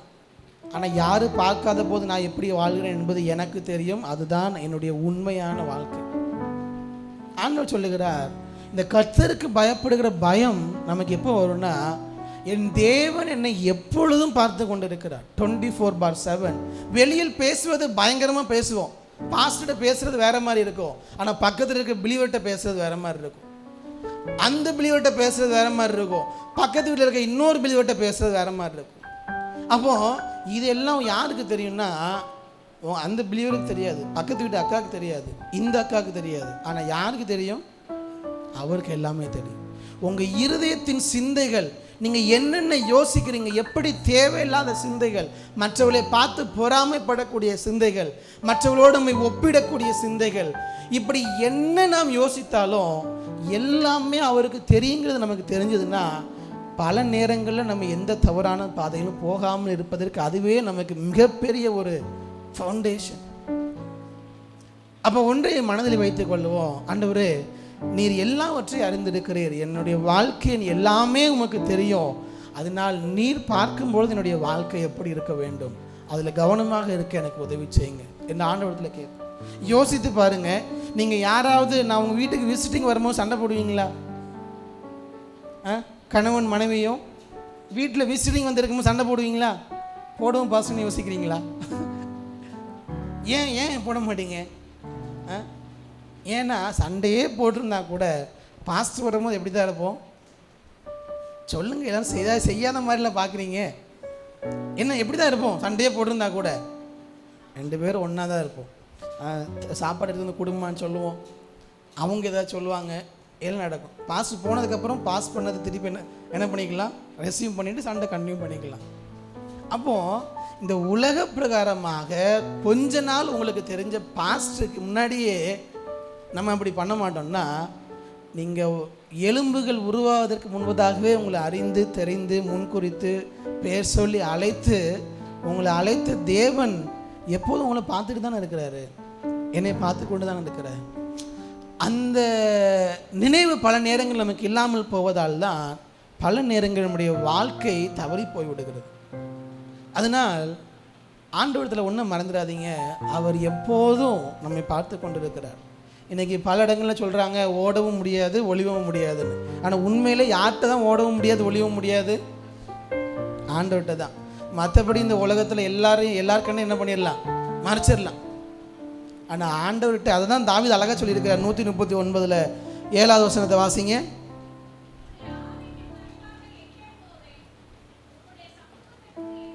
உம்முடைய ஆவிக்கு மறைவாக எங்கே போவேன், உமது சமூகத்தை விட்டு எங்கே ஓடுவேன். தாவீதுக்கு தெரியும், நான் எங்கே போனாலும் உங்கள் கண்ணிலேருந்து நான் என்ன பண்ண முடியாது, தப்பிக்கவே முடியாது.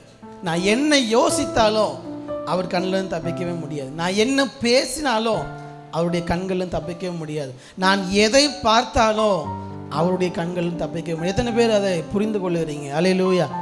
ஸோ அதனால் நம்முடைய கர்த்தருக்கு பயப்படுகிற பயத்தினுடைய அடிப்படை, the foundation of the fear of the Lord is God knows everything and he is watching over my life.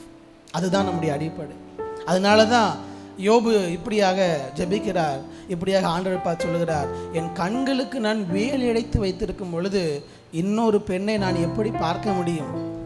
ஏன்னா அவருக்கு தெரியும், நான் இப்படி தவறாக பார்க்கும் பொழுது அவர் என்னை பார்த்துட்டு இருக்கிறாரே, அவர் பார்த்துட்டு இருக்கும்போது நான் எப்படி இதை செய்ய முடியும்? எனக்கு பல நேரங்களில் நான் செய்வதை யாருக்கும் தெரியாது என்று நினைத்துக் கொள்ளுகிறோம்.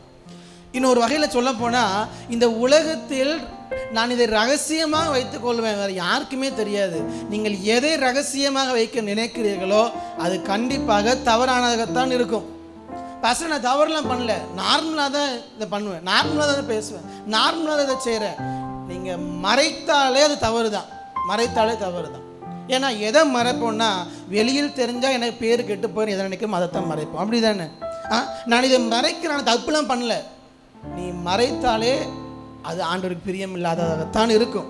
வாலிப பிள்ளைங்க நம்ம ஃபோனில் பண்ணுறோம், சேட் பண்ணுறீங்க, அது பெற்றோருக்கு தெரியாமல் மறைச்சிங்கன்னா அது தவறு தான். நீங்கள் என்ன பேசுகிறீங்க ரெண்டாவது. பெற்றோருக்கு தெரியாமல் அல்லது மற்றவர்களுக்கு தெரியாமல் அதை மறைத்து எப்பொழுது வைக்கிறோமோ அப்பொழுதே புரிந்து கொள்ளுங்கள், நாம் ஆண்டவருக்கு பிரியமில்லாத வாழ்க்கைக்கு போக ஆரம்பிச்சிட்டோம். எப்போ ஹைட் பண்ணி வைக்கிறோம், இன்றைக்கி அதெல்லாம் வந்துருச்சுன்னு நினைக்கிறேன். அதெல்லாம் என்ன பண்ணிடலான்னா, இருக்கிறதே தெரியாமல் என்ன பண்ணிடலான்னா ஹைட் பண்ணி வச்சிடலாம். ஆனால் நான் தப்புலாம் பண்ணல, நான் நார்மலாக தான் யூஸ் பண்ணுறேன். நீங்கள் என்ன பண்ணாலும் சரி, உன்னை மறைக்கிறோம் என்பது உங்களுக்கு தெரிந்தால் அது ஆண்டவருடைய பார்வையில் பிரியமில்லாததாக இருக்கும். அப்போ நம்ம நன்றாக வாழ்வதற்கான உந்துகோல், டிரைவிங் ஃபோர்ஸ் என்னென்னா, அவருக்கு விரோதமாக நான் இதை எப்படி செய்வது? யோசேப்பு சொல்கிறார் இல்லையா, போத்திபாருடைய வீட்டில் போத்திபாருடைய மனைவி உன்னை தவறாக நடத்தும் பொழுது ரொம்ப அழகாக சொல்கிறாரு, என்னை நம்பி போத்திபார் எல்லாத்தையும் கொடுத்துருக்கிறார், அவருக்கு விரோதமாக எப்படி பாவம் செய்யணும்னு சொல்கிறாரு? இல்லை, ஐயோ ஆண்டவர் இதை பார்க்குறாரு, ஆண்டவருக்கு இதுக்கு எனக்கு தண்டனை கிடைக்கும் அப்படியே சொல்கிறாரு. என் தேவனுக்கு விரோதமாக இத்தனை பெரிய பொல்லாப்பை நான் எப்படி செய்ய முடியும்? ஏன்னா அவருக்கு தெரியும், போத்திபாருக்கு தெரியுதோ இல்லையோ, என் சுற்றி இருக்க எங்கள் அப்பா அம்மா என் கூட இல்லை, அவங்க தூரமாக இருக்கிறாங்க, என்னுடைய உறவினர் என் கூட இல்லை, இந்த வீட்டில் எல்லாருக்கும் மேலே நான் தான் இருக்கிறேன், என்னை தவறு சொல்வதற்கு ஒருவரும் இல்லை. என்னன்னாலும் செஞ்சுருக்கலாம் யோசேப்பு. ஆனால் யோசேப்புக்கு ஒன்று தெரியும், யார் என்னோடு இல்லாவிட்டாலும் என்னை பார்க்காவிட்டாலும் என்னை படைத்த தேவன், இம்முட்டு என்னை வழிநடத்தி வருகிற தேவன் என்னை பார்த்து கொண்டு இருக்கிறார். அவருடைய கண்களுக்கு மறைவாக நான் எங்கே போவேன்? தாவீது சொன்ன அந்த வார்த்தை யோசேப்பினுடைய இருதயத்தில் இருந்தது. அதனால தான் யோசேப்பு சொல்கிறாரு, அவருக்கு விரோதமாக இத்தனை பெரிய பொல்லாங்கை நான் எப்படி செய்வேன்? அது 39 அதிகாரத்தில் இருக்கிறது. அப்போ நம்முடைய வாழ்க்கையில் ஒவ்வொரு நாளும் என் தேவன் என்னை பார்த்து கொண்டிருக்கிறார் என்கிற எண்ணம் அவருக்கு பிரியமான வழியிலே நாம் நடக்க நம்மை சரியாய் வழி நடத்தும். பல நேரங்கள் இதை மறந்து விடுகிறோம். ஏனென்றால் அவரோடு நமக்கு உறவு இல்லாமல் போவதனால் அவர் எப்போது என்னை பார்த்து கொண்டிருக்கிறார் என்பதை மறந்து விடுகிறோம். நான் சொன்ன இந்த எக்ஸாம்பிள் தான், இது எப்போதும் உங்கள் மனசில் இருக்கட்டும். ஒரு உலக பிரகாரமாக உள்ள ஒரு நபர் முன்னாடியே நம்மளுடைய சண்டை வெளியே தெரியக்கூடாதுன்னு நினைக்கிறோன்னா, நம்முடைய ஆண்டவர் நம்முடைய தகப்பனுக்கு முன்பதாக நான் செய்கிற காரியம் சரியாக நிதானித்து பார்ப்போம். அப்போ நம்முடைய வாழ்க்கையில் நான் செய்கிற எல்லாவற்றிலும் இது தேவனுக்கு பிரியமானது தானா, இதில் தேவன் பிரியப்படுவாரா, அல்லது இது அவருடைய பார்வையில் பொல்லாப்பாக இருக்குதா என்பதை நிதானித்து பார்க்க ஆவியானவர் கிருபை தருவாராக. நான் இதோடு சொல்லி முடிக்கிறேன், அடுத்த குறிப்புக்கு சொல்லுகிறேன். பல நேரங்களில் நாம் தெரியாது என்று நினைக்கிற பல காரியங்கள், அல்லது சீக்ரெட், ரகசியம் என்று நாம் நினைக்கிற பல காரியங்கள் ஒரு நாளும் சீக்ரெட் கிடையாது, ஒரு நாளும் ரகசியம் கிடையாது. நன்றாக யோசித்து பாருங்கள். நீங்கள் ரகசியம் என்று எதை நினைத்தாலும் இந்த உலகத்தில் ஒரு நாள் என்ன ஆகும் அப்படின்னா வெளியே வந்தே தீரும். ஆகான் யோசுவா 7ஆம் அதிகாரத்தில் வாசிக்கிறோம். யாருக்குமே தெரியாது என்று சொல்லி ஒரு சில பொருட்களை எடுத்து வைத்துக் கொள்கிறான். 7:1 வாசிங்க. இஸ்ரவேல் புத்திரர் சாபத்தீடானதிலே துரோகம் பண்ணினார்கள். எப்படி எனில், சேராகுடைய குமாரனாகிய சப்தியின் மகன் கர்மிக்கு பிறந்த ஆகான் என்பவன் சாபத்தீடானதிலே சிலதை எடுத்துக்கொண்டான். ஆகையால் இஸ்ரவேல் புத்திரர் மேல் கர்த்தருடைய கோபம் மூண்டது. இங்கே என்ன நடக்கிறது? ஆண்டவர் சொல்லுகிறார், நீர் அவர்களை முற்றிலுமாக அழித்து விட வேண்டும், அவர்களுடைய பொருட்களில் ஒன்றையும் எடுத்துக்கொள்ளக்கூடாது, எல்லாவற்றையும் அழித்து விட வேண்டும் என்று சொல்லுகிறார். ஆனால் இந்த ஆகான் என்ன பண்ணுறான்? எல்லாரோடு சேர்ந்து எல்லாத்தையும் அழித்து கொண்டு இருக்கிறான். இப்படி அழித்து கொண்டிருக்கும் போது ஒரு சால்வை உனக்கு ரொம்ப அழகாக தெரியுது, பாம்பிலோன் சால்வை. சரி, இவ்வளோ அழகாக இருக்குதே, இதை நான் மட்டும் எடுத்துட்டா எல்லாருக்கும் தெரியவா போகுது? சுற்றி பார்க்கிறான், ஒருத்தர் இவனை பார்க்கல. சால்வை எடுத்து என்ன பண்ணிக்கிறான்? பாக்கெட்டில் போட்டுக்கிறான். அது மட்டும் இல்லை, அதோடு கூட இன்னும் ஒரு சில பொருட்கள், 200 வெள்ளி சேக்கல், 50 சேக்கல் நிறையான ஒரு பொன் பாலத்தையும் இவெல்லாம் என்ன பண்ணுறான்னா யாருக்கும் தெரியாது என்று சொல்லி இவன் என்ன பண்ணிட்டான்? இச்சித்து அவர்கள் மீது ஆசை கொண்டு ஆண்டவர் சொன்னதுக்கு விரோதமாக அதை எடுத்து வைத்து கொண்டான். எடுத்து வச்சது மட்டும் இல்லை, நம்ம எல்லாம் எவ்வளோ பக்காவாக பிளான் பண்ணுவோம். நமக்கு வருமானத்தை பிளான் பண்ணுவோம் இல்லையோ, மறைக்கிறதுல பக்காவாக பிளான் பண்ணுவோம் இல்லையா? அதே மாதிரி பிளான் பண்ணுறான். யாருக்கும் தெரியக்கூடாது, எங்கே ஒழிச்சு வைக்கிறது பிளான் பண்ணி யோசிக்கிறான். மண்ணுக்கு கீழே புதைச்சி வச்சிருவோம், யாரும் கண்டே பிடிக்க முடியாது. நம்மெல்லாம் பண்ணுவோம் இல்லையா? நம்ம செய்கிறது வெளியே தெரியாமல் இருக்க எந்த அளவுக்கு நம்ம முயற்சி எடுக்கிறோம், அதைத்தான் ஆகான்னு செய்கிறான். வெளியே தெரியக்கூடாதுன்னு எங்கே தேடினாலும் கண்டுபிடிச்சிடுவாங்க. என்னைக்காவது ஒரு நாள் மண்ணுக்கு அடியில் புதைச்சி வச்சிருவோம், அது உள்ளே புதைஞ்சே இருக்கும். நான் எடுக்காத வரைக்கும் என்ன பண்ணாது, வெளியே வராதுன்னு நினச்சி இவன் புதைச்சி வச்சான். இப்படி மண்ணுக்குள்ள பல காரியங்கள் யாருக்கும் தெரியாதுன்னு நாம் புதைத்து புதைத்து வச்சுக்கொண்டே இருக்கலாம். ஆனால் என்ன ஆகும் அப்படின்னா, ஆண்டவர் இவன் புதைச்சது எல்லாத்தையும் அவன் கையாலேயே வெளியெடுக்க வைக்கிறான். ஆகி பட்டணத்துக்கு எதிராக போகும்பொழுது இஸ்ரவேலர்கள் தோற்று போகிறார்கள், முறியடிக்கப்படுகிறார்கள். யோசுவா எல்லாரும் கலங்கி போகிறார்கள். ஏன் ஆண்டவரே இந்த தோல்வின்னு கேட்குறாங்க. உங்களுக்குள் இருக்கிற ஒருத்தன் எனக்கு பிரியமில்லாததை செஞ்சுட்டான். கர்த்தருக்கு பயப்படும் பயம் அவனுக்கு இல்லாமல் போனது. நான் சொன்ன வார்த்தையை மீறி அதை இச்சித்து அவனுடைய கண்கள் தவறாக அதை எடுத்துக்கொண்டது. கண்களினால் இச்சித்து எடுத்துக்கொண்டான். அதே போல் கண்டுபிடிக்கிறாங்க. கடைசி ஆகானே வந்து சொல்கிறான், 20ஆம் வசனத்தை வாசிங்க, 7:20. அப்பொழுது ஆகான் யோசுவாவுக்கு பிரதியுத்தரமாக, மெய்யாகவே நான் இஸ்ரவேலின் தேவனாகிய கர்த்தருக்கு விரோதமாக பாவம் செய்தேன், இன்னும் பிரகாரமாக செய்தேன். எப்போ சொல்கிறான்? ஆண்டவரே கண்டுபிடிச்சதுக்கு அப்புறம், ஆண்டவரே நான் இதெல்லாம் செஞ்சுட்டேன்னு எல்லாரும் முன்னாடி அறிக்கை எடுறான். என்ன வித்தியாசம்? தன் பாவங்களை மறைக்கிறவன் வாழ்வுடைய மாட்டான். அவன் எல்லாவற்றையும் அறிக்கை எடுக்கணும். என்ன பண்ணுவான்னா இரக்கம் பெறுவான். கண்டிப்பாக ஆண்டவருடைய சமூகத்தில் இரக்கம் உண்டு. ஆனால் அது ஆண்டவர் வெளியே கொண்டு வந்ததுக்கு அப்புறம் கிடையாது. இவன் முன்பதாகவே ஆண்டவரில் போயிருந்தான்னா உள்ளே புதஞ்சது கடைசி வரைக்கும் வெளியே வராமல் உள்ளே இருந்திருக்கும். எத்தனை பேர் விசுவாசிக்கிறீங்க? ஹல்லேலூயா. ஏன்னா வசனம் சொல்லுது, நம்ம எல்லாவற்றையும் ஆண்டவருடைய சமூகத்தில் கொண்டு போயிட்டோம்னா நம்முடைய அக்கிரமங்களையும் பாவங்களையும் என்ன பண்ணுறாரா, கடலின் ஆழத்தில் ஆண்டவர் என்ன பண்ணிடுறாரா, போட்டு வச்சிடறாராம். அப்படின்னா என்ன அர்த்தம்? இனி ஒரு நாள் ஆண்டவர் எடுக்கவே மாட்டார். ஆனால் யாருக்கும் தெரியாதுன்னு துணிகரமாக நாம் செய்கிற ஒவ்வொரு காரியம், ஆகானே போல துணிகரமாக பாபிலோன் சால்வை எடுத்தான். அடுத்து துணிகரம் வந்தது 50 சேக்கல் வெள்ளியை எடுத்தான். அடுத்து துணிகரம் வந்தது பொன்பாலத்தை எடுக்கிறான். இப்படி துணிகரமாக ஆண்டவருக்கு பிரியமில்லாக செய்ய செய்ய எல்லாத்தையும் யாருக்கும் தெரியாமல் மறைத்து வைக்கலாம் என்று மறைத்து வைக்கிறான். ஆண்டவர் ஒரு நாள் வெளியே கொண்டு வந்தால் அப்பொழுது நமக்கு டேமேஜ் அதிகம். சுற்றி இருக்க எல்லா கண்களுக்கு முன்பதாக நம்முடைய டேமேஜ் அதிகம். ஆனால் உள்ளே இருக்கும் போதே நம்ம ஆண்டவர்கிட்ட போயிட்டோம்னா, நீ உள்ளே வச்சதாகவே இருக்கட்டும், அதை நானும் யார்ட்டையும் சொல்ல போகிறதில்ல, நீனும் யார்ட்டையும் சொல்ல வேண்டாம், நீ ஒழுங்காக வாழ், இனிமேல் பாவம் செய்யாது. ஆண்டவர் தானே சொல்கிறாரு விபச்சாரத்தில் இப்படிப்பட்ட ஸ்திரீயோட, நானும் உன்னை கல்லெறியலை, இவங்களும் யாரும் உன்னை கல்லெறியலை, இனி பாவம் செய்யாதே, ஆண்டவருக்கு பிரியமாக வாழ் அனுப்பிச்சு விடுறாரு. ஆண்டவரிடத்தில் இரக்கமும் கிருபையும் உண்டு. யாருக்குன்னா கர்த்தருக்கு பயப்படுகிறவர்களுக்கு இரக்கமும் கிருபையும் உண்டு. ஆனால் துணிகரத்தில் வாழ்ந்தால் ஆண்டவருடைய கிருபையும் இரக்கத்தையும் பெற்றுக்கொள்ள வாய்ப்பே கிடையாது. ஏன்னா வசனம் ரொம்ப அழகாக சொல்லியிருக்கிறது, அவருக்கு பிரியமில்லாத வாழ்க்கை வாழ்ந்து விட்டு துணிகரத்தில் இருந்து விட்டு ஆண்டவரை மன்னிப்பார். ஞாயிறு ஆராதனைக்கு வருகிறோம், எல்லா காரியங்களையும் செய்கிறோம், ஆனால் நம்முடைய வாழ்க்கை மற்ற நாட்களில் வேறு போல் இருக்கிறது என்றால், திருப்பி திருப்பி துணிகரத்தில் வாழ்ந்து கொண்டிருந்தால் there will be a day ஆண்டவர் கண்டிப்பாக எல்லாருக்கும் முன்பதாக வெளியே கொண்டு வருவார். நான் எப்போதுமே யோசிக்கிறதெல்லாம், இந்த உலகத்தில் நம்ம எல்லாருமே கெட்டவங்க தான். கொஞ்சம் பேர் கெட்டவங்க எல்லாரும் தெரிஞ்சிருச்சு, நம்மளாம் கெட்டவங்கன்னு வெளியே யாருக்கும் தெரியலை. தெரிகிறதுக்கு முன்னாடியே ஆண்டவருடைய கிருபையை வாங்கிட்டு நம்மளை சரிப்படுத்தி கொண்டால் வெளியே தெரியாமலே ஆண்டவர் நம்மளை கூட்டு போயிடுவார். எத்தனை பேர் விசுவாசிக்கிறீங்க? ஆனால் துணிகரம் போயிட்டே இருந்துச்சுன்னா அவருடைய கிருபையை ரொம்ப நாளுக்கு நம்ம பெற்றுக்கொள்ள முடியாது. நம்முடைய துணிகரம் அவருடைய கிருபையை விருதாவாக்கிவிடும். கர்த்தருக்கு பயப்படும் பயத்தை அவரிடத்தில் கற்றுக்கொள்ள ஆவியானவர் நம்ம கிருபை தருவார். இதிலே நேரமாகிவிட்டது, வேகமாக செல்கிறேன். முதலாவது கர்த்தருக்கு பயப்படுகிற பயம், learn the fear of God. இரண்டாவதாக மத்தேயு 11:29 சொல்லப்பட்டது போல, நான் சாந்தமும் மனத்தாழ்மையுமா இருக்கிறேன்.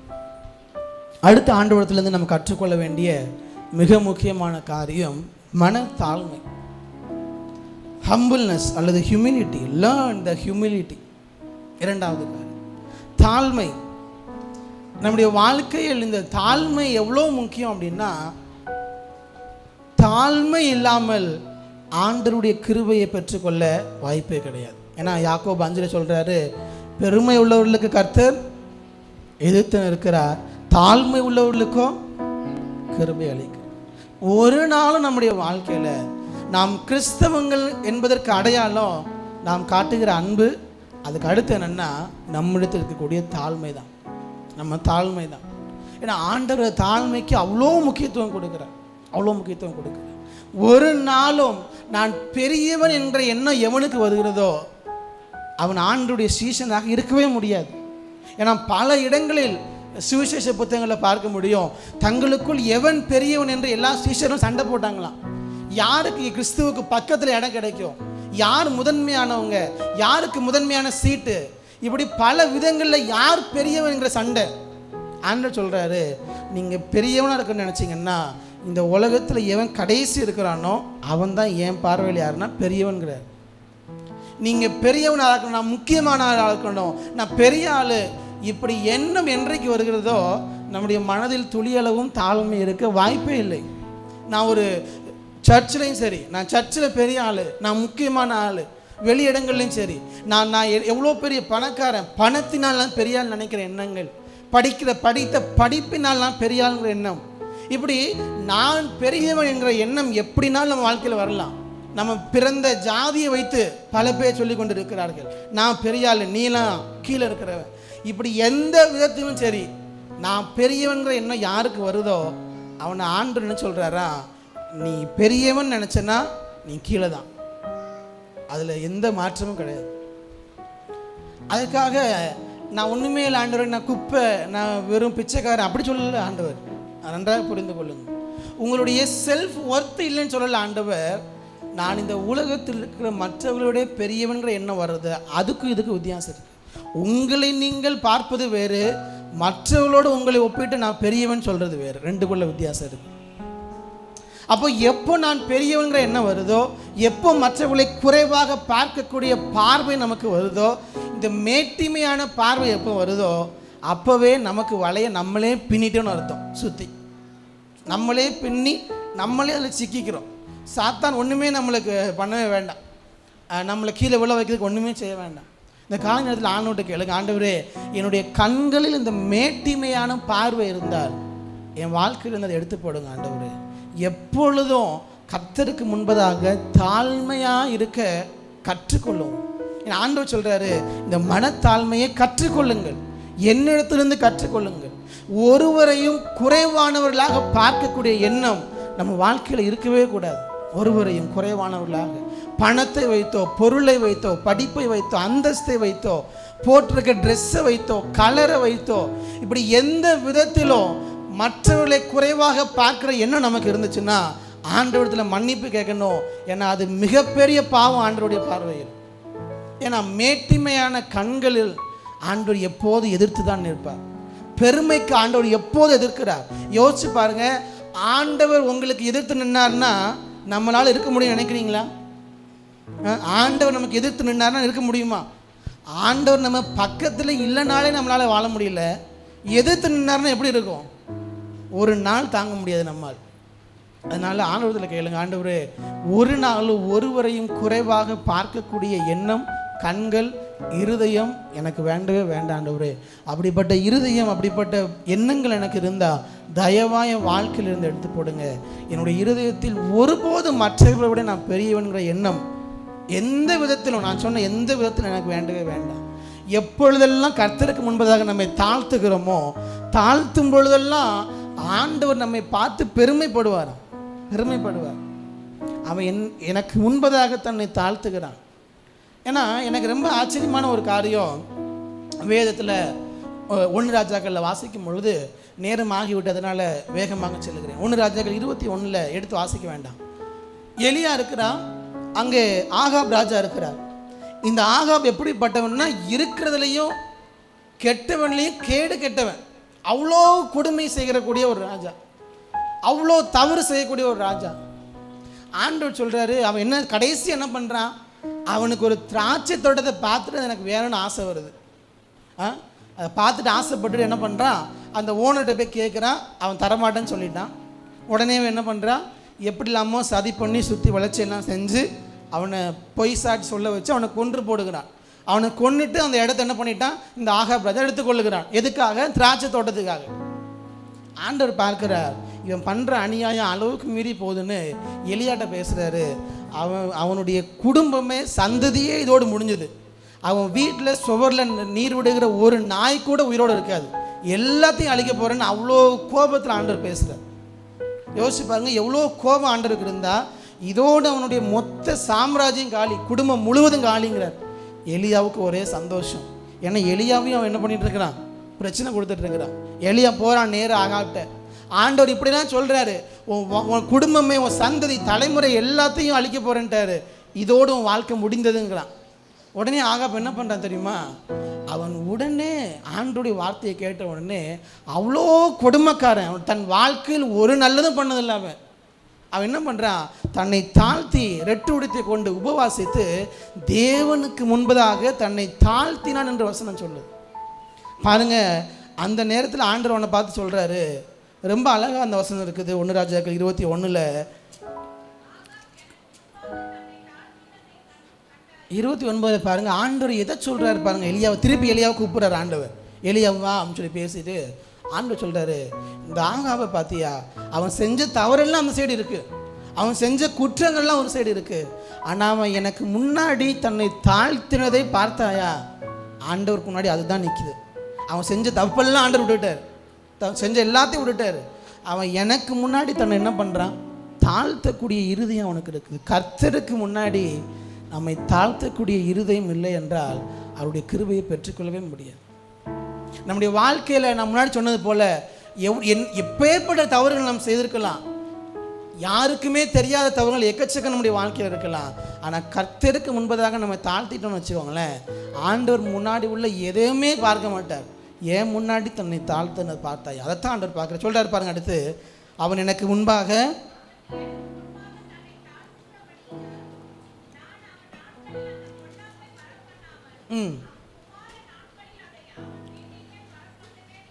ஆண்டவர் என்ன சொல்றாரு பாருங்க, அவனை தாழ்த்தினதினால் அவன் உயிரோடு இருக்க வரைக்கும் அவனுக்கு என்ன கிடையாதுன்னா எந்த பிரச்சனையும் கிடையாது. யோசிச்சு பாருங்க, வாழ்க்கையில் ஒரே ஒரு முறை தான் தன்னை தாழ்த்துக்கிறேன். ஒரு முறை தன்னை தாழ்த்தின ஆகாபுக்கே வாழ்க்கை ஃபுல்லாக ஆண்டவர் கிருபை கொடுப்பாருன்னா நம்மளை யோசிச்சு பாருங்க. அவருடைய பிள்ளைகள் நீங்களும் நானும் இந்த கொடுமைக்கார் ராஜாவாகிய ஆகாபுக்கே தாழ்த்தும் போது கிருபை தருவார்னா நீங்களும் நான் அவருடைய பிள்ளைகள் ஆண்டவருடைய சமூகத்தில், ஆண்டவரே என்னால் ஒன்றும் அல்ல, என்னால் முடியாது ஆண்டவரே, நீங்கள் எனக்கு உதவி செய்யுங்க நம்மை தாழ்த்தும் பொழுது ஒவ்வொரு நாளும் நம்மை நடத்துவோம். ஒவ்வொரு நாள் எந்தெந்த காரியங்கள்லாம் உங்களை தாழ்த்த வேண்டியது இருக்குது ஆண்டவர்கிட்ட கேளுங்க. குடும்ப காரியங்களில் சமாதானமே வரமாட்டேங்குதா, ஆண்டவர்கிட்ட போங்க. ஆண்டவரே என்னால் இதை ஹேண்டில் பண்ண முடியல, என்னை தாழ்த்துறேன், நீங்கள் எனக்கு உதவி செய்யுங்க, உங்களை தாழ்த்துங்க. ஆண்டவர் சொல்வார், என்னுடைய மகன் என்ன தாழ்த்துறதை நான் பார்க்குறேன், அவனுக்காக நான் கிரியை செய்வேன்னு சொல்லுவார் ஆண்டவர். ஏன்னா எப்போ என்னால் முடியாதுன்னு நம்ம ஆண்டவர்கிட்ட போகிறோமோ அதுதான் நம்ம தாழ்த்துவது. இல்லை என்னால் முடியும், என் சுய பலத்தினால முடியும், நான் இதை சரி செஞ்சிருவேன்னா கடைசி வரைக்கும் நம்ம போராடி கொண்டே இருக்க வேண்டியதுதான், போராடிட்டே இருக்க வேண்டியதுதான். குடும்பத்தில் பிள்ளைகளோடு போராடி கொண்டே இருக்க வேண்டியதுதான். ஆனால் எங்களால் முடியல ஆண்டவரேன்னு எப்போ தாழ்த்துறோமோ ஆண்டவர் சொல்வார், இப்போ நான் பார்த்துக்கிறேன், நீ எப்போ முடியலன்னு சொல்கிறியோ அப்போ என் பலனை உனக்கு உண்டு, உன்னால் அதை முடியும்னு சொல்லிட்டு ஆண்டவர் காரியங்களை செய்கிறார். அதனால் எந்தெந்த காரியங்களெல்லாம் இன்னும் உங்களால் முடிவுக்கு கொண்டு வர முடியலையோ ஆண்டவர் எதிர்பார்க்குற காரியம் என்னென்னா அதெல்லாம் ஆண்டவருடைய பாதத்தில் உங்களை தாழ்த்தி கொண்டு போவாங்க. நான் எப்படியாவது செஞ்சிருவேன், நான் எப்படியாவது இந்த வீட்டை கட்டிடுவேன், நான் எப்படியாவது இந்த காரியத்தை செஞ்சு விடுவேன், நான் எப்படியாவது பிள்ளைகளை நடத்திடுவேன். இல்லைங்க, நம்மளால் முடியாது. அதை ஆண்டவர்கிட்ட ஒத்துட்டிங்கன்னா போதும். ஆண்டவர் என்னால் இது முடியாது, என்னால் இது முடியலன்னா என் மகள் என் முன்னாடி தாழ்த்துறதை பார்க்குறேன், என் மகன் என் முன்னாடி தாழ்த்துறதை பார்க்குறேன். அதை பார்த்து ஆண்டவர் சொல்வார், என்னுடைய கிருபை இன்னும் அந்த இடத்துல அதிகமாக தருவார். உங்கள் பலவீனத்திலேருந்து வர முடியலையா ஆண்டவர்கிட்ட கொண்டு போங்க. ஆண்டவர் இந்த பலவீனத்தை என்னால் ஹேண்டில் பண்ண முடியலை, ஆண்டவர்கிட்ட கொண்டு போங்க. நீங்கள் நினைக்கலாம் சாதாரண பிரச்சனைக்கெலாம் எப்படி ஆண்டவர்கிட்ட கொண்டு போகிறதுக்கு எந்த சின்ன காரியமும் கிடையாது, ஆண்டவர்கிட்ட கொண்டு போகிறதுக்கு எந்த பெரிய காரியமும் கிடையாது. எவ்வளோ சின்னதாக இருந்தாலும் ஆண்டவர் கிரியை செய்வார், எவ்வளோ பெருசாக இருந்தாலும் ஆண்டவர் கிரியை. அவருடைய வல்லமைக்கு பெருசு சிறுசு எதுவுமே கிடையாது. நம்மை அவருக்கு முன்பதாக தாழ்த்தும் பொழுது அங்கே அவர் கிரியை செய்ய போதுமானவராக இருக்கிறார். வேகமாக சொல்லி முடிக்கிறேன். முதலாவது சொன்னேன், learn the fear of God, கர்த்தருக்கு பயப்படும் பயத்தை கற்றுக்கொள்ளுங்கள். ரெண்டாவது, லேர்ன் த ஹியூமிலிட்டி, தாழ்மையை தேவனிடத்திலிருந்து கற்றுக்கொள்வோம். மூன்றாவதாக,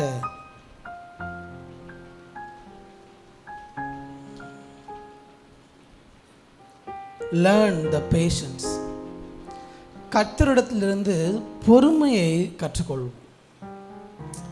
இந்த பேஷன்ஸ்ன்னு சொல்லும் பொழுது ஒரு காரியம், மற்ற 2 காரியமும் நாம கற்றுக்கொண்டு வளர்த்து கொள்ள வேண்டியது. ஆனால் இந்த பொறுமை நாம கற்றுக்கொண்டு வளர்த்து கொள்ள முடியாது. ஏன்னா இந்த பொறுமை எதில் வரும் அப்படின்னு, இந்த சாந்தம் பொறுமை எதில் வரும் அப்படின்னா ஆவியின் கனிகள். கலாத்தியர் 5:22 வாசிக்கிறோம் இல்லையா? ஆவியின் கனி என்னெல்லாம்? அன்பு. நிறைய பெரியவங்களுக்கு ஆவியின் கனி என்னன்னு தெரியலை, சொல்லிக் கொடுக்கணும்னு நினைக்கிறேன். அன்பு, சந்தோஷம், சமாதானம், நீடிய பொறுமை, அதுதான் பேஷன்ஸ். இந்த நீடிய பொறுமை என்பது நாம வர வைக்க முடியாது. பல நேரம் நினச்சிக்கிறோம் நம்ம ப்ராக்டிஸ் பண்ணி பொறுமையை வர வச்சிடலான்னு. நீங்கள் ப்ராக்டிஸ் பண்ணி கோபத்தை கண்ட்ரோல் பண்ணலாம், ஆனால் பொறுமையை வர வைக்க முடியாது. கோபத்தை கண்ட்ரோல் பண்ணுறதுக்கும் பொறுமையாக இருக்கிறதுக்கும் டிஃப்ரென்ஸ் இருக்கா இல்லையா? வீட்டில் பிள்ளைங்க ரொம்ப டென்ஷன் ஆக்குறாங்க, கோபத்தை கண்ட்ரோல் பண்ணிட்டு நம்ம இருக்கலாம், ஆனால் பொறுமையாக இருக்கிறோமாங்கிறத யோசிச்சு பார்க்கணும். வெளி இடங்களில், மற்ற இடங்களில், குடும்பத்தில், எந்த இடத்துல இருக்கட்டும், நாம் பொறுமையாக இருப்பதற்கும் கோபத்தை கண்ட்ரோல் பண்ணிட்டு இருப்பதற்கும் டிஃப்ரென்ஸ் இருக்குது. ஏன்னா இந்த பொறுமைங்கிறது, பேஷன்ஸ் நம்முடைய உள்ளிருந்து வெளியே வரணும். எப்படி வரும்னா, ஆவியானவர் நமக்குள்ளே இருக்கும் பொழுது ஆவியின் கனியாகிய பொறுமை நமக்குள்ளே என்னாகணும் அப்படின்னா வெளியே வரணும். அது நாம வர வைக்க முடியாது. அன்பாக இருக்கட்டும், பொறுமையாக இருக்கட்டும், சாந்தமாக இருக்கட்டும், தயவாக இருக்கட்டும், சமாதானமாக இருக்கட்டும், சந்தோஷமாக இருக்கட்டும், இதெல்லாம் நாம வர வைக்கவே முடியாது. அது முதலாவது புரிந்து கொள்ள வேண்டும். இந்த ஆவியின் கனி எல்லாமே நாம வர வைக்க முடியும்னா அதுக்கு பேர் ஆவியின் கனியே கிடையாது. நம்மளே சொல்லிக்கலாம், மாம்சத்தின் கனின்னு சொல்லிக்கலாம், நம்மளே வர வைக்கிறது. இதெல்லாம் நாம வர வைக்கவும் முடியாது, நாம பெற்றுக்கொள்ளவும் முடியாது. இது எப்படி தான் வரணும்னா, ஆவியானவர் நமக்குள்ளே இருப்பதினால் நமக்குள்ளே இருந்து தானாக வெளியே வரும். அன்பு, நாம ஒருவரை நேசிப்பதற்கும் ஆண்டவருடைய அன்பு நமக்குள்ளேருந்து வந்து நேசிப்பதும் வித்தியாசம் இருக்கிறது. நம்முடைய குடும்பத்தில் கணவன் மனைவி இருக்கிறோம். ஏன் நம்ம இது எப்போதும் சொல்லுறோம், ஒரு குடும்பத்தில் சமாதானமும் அன்பு இருக்கணும்னா கர்த்தர் இல்லாமல் அங்கே சமாதானமும் அன்பு இருக்க முடியாது. ஏன் சொல்கிறோன்னா, நாம அன்பு செலுத்தும் பொழுது, அவங்க தவறு செய்யும் பொழுதோ, நமக்கு பிடிக்காத செய்யும் பொழுதோ அந்த அன்பு பிரேக் ஆகாமல் இருக்காது. அது மனிதன் கொடுக்குற அன்பு. ஆனால் ஆண்டவர் கொடுக்க அன்பு நமக்குள்ளே இருந்துச்சுன்னா, ஆவியின் கனி நமக்குள்ளே வந்துச்சுன்னா, அதில் வர அன்பு அவங்க நம்மை மீறி போகும் பொழுதும் தவறும் பொழுதும் அந்த அன்பு மீண்டும் மீண்டும் அன்பை கொடுக்கும். சமாதானம், நாம குடும்பத்தின் சமாதானத்தை கட்ட நினச்சோன்னா ஒரு குறிப்பிட்ட காலம்தான். இந்த காரியம் செஞ்சால் சமாதானம், இது நடந்தால் சமாதானம், இந்த காரியம் வீட்டில் இருந்தால் சந்தோஷம், எல்லாம் ஒரு ஒரு ஒரு குறிப்பிட்ட காலகட்டத்திற்கு. ஆனால் தேவன் தருகிற சந்தோஷம் இருந்தால் அது பொருட்களினால் வராது, குடும்பத்தில் ஒரு சில காரியங்கள் நடப்பதினால் வராது, வீட்டை அழகாக டெக்கரேட் பண்ணுறதுனால வராது. அது எப்பொழுதுமே நிரந்தரமாக நம்முடைய குடும்பத்தில் இருக்கக்கூடிய சந்தோஷம். இதெல்லாம் நாம வர வைக்க முடியாது. ஆவியின் கனியாக நமக்குள்ளிருந்து ஆண்டவரே நமக்கு தருவது. நிறைய நேரத்தில் நம்ம நினச்சிக்கிறோம், ஆண்டவர் எனக்கு தருவது இந்த உலக பிரகாரமான ஆசீர்வாதம் தான் ஆண்டவர் எனக்கு தரக்கூடிய ஆசீர்வாதம் நினைக்கிறேன். இல்லை, அது ஆண்டவர் இல்லாமலே இந்த உலகத்தில் உள்ள ஆசீர்வாதம் நீங்கள் வாங்கிக்கொள்ள முடியும். நல்லா வேலை பார்த்தீங்கன்னா உங்களுக்கு கிடைக்கும். ஆனால் ஆண்டவர் இல்லாமல் கிடைக்காது எதுன்னா, ஆண்டவர் தருகிற அன்பும் சமாதானமும் சந்தோஷமும் நீடிய பொறுமையும் தயவும் இச்சை அடக்கமும், இதெல்லாம் ஆண்டவர் இல்லாமல் வராது. அதுதான் பரிசுத்த ஆவியான் நமக்குள்ளே தர. ஆண்டவர்கிட்ட கேளுங்க, பரிசுத்த ஆவியானவர்கிட்ட, ஆண்டவரே இந்த ஆவியின் கனி எனக்குள்ளேருந்து வளரணும், எனக்குள்ளேருந்து பெருகணும், இன்னும் பெருகி போகணும், இந்த பொறுமை எனக்குள்ளேருந்து வரணும். பல நேரங்களில் சில சில சூழ்நிலைகள் நம்மால் பொறுமையாகவே இருக்க முடியாது. நமக்கு உடனே நடக்கணும், ஏன் நடக்கலை, ஏன் இது நடக்கலை, பல கேள்விகள் நமக்குள்ளே இருக்கும். ஏன் இது நடக்கலை, ஏன் இப்படி நடக்கலை? ஆண்டவர் சில நேரத்தில் சில சூழ்நிலையை நம்முடைய வாழ்க்கையில் அனுமதிக்கிறாருன்னா அதன் மூலமாக நமக்கு எதையாவது கற்றுக் கொடுப்பார். ஏன்னா யாக்கோபு 1 ஆண்டவர் அழகாக சொல்கிறாரு, நீங்கள் பலவிதமான சோதனைகளில் அகப்படும் பொழுது உங்கள் விசுவாசத்தின் பரீட்சையானது பொறுமையை உண்டாக்கும் என்று அறிந்து நீங்கள் அதை மிகுந்த சந்தோஷமாக எண்ணுங்களாம்.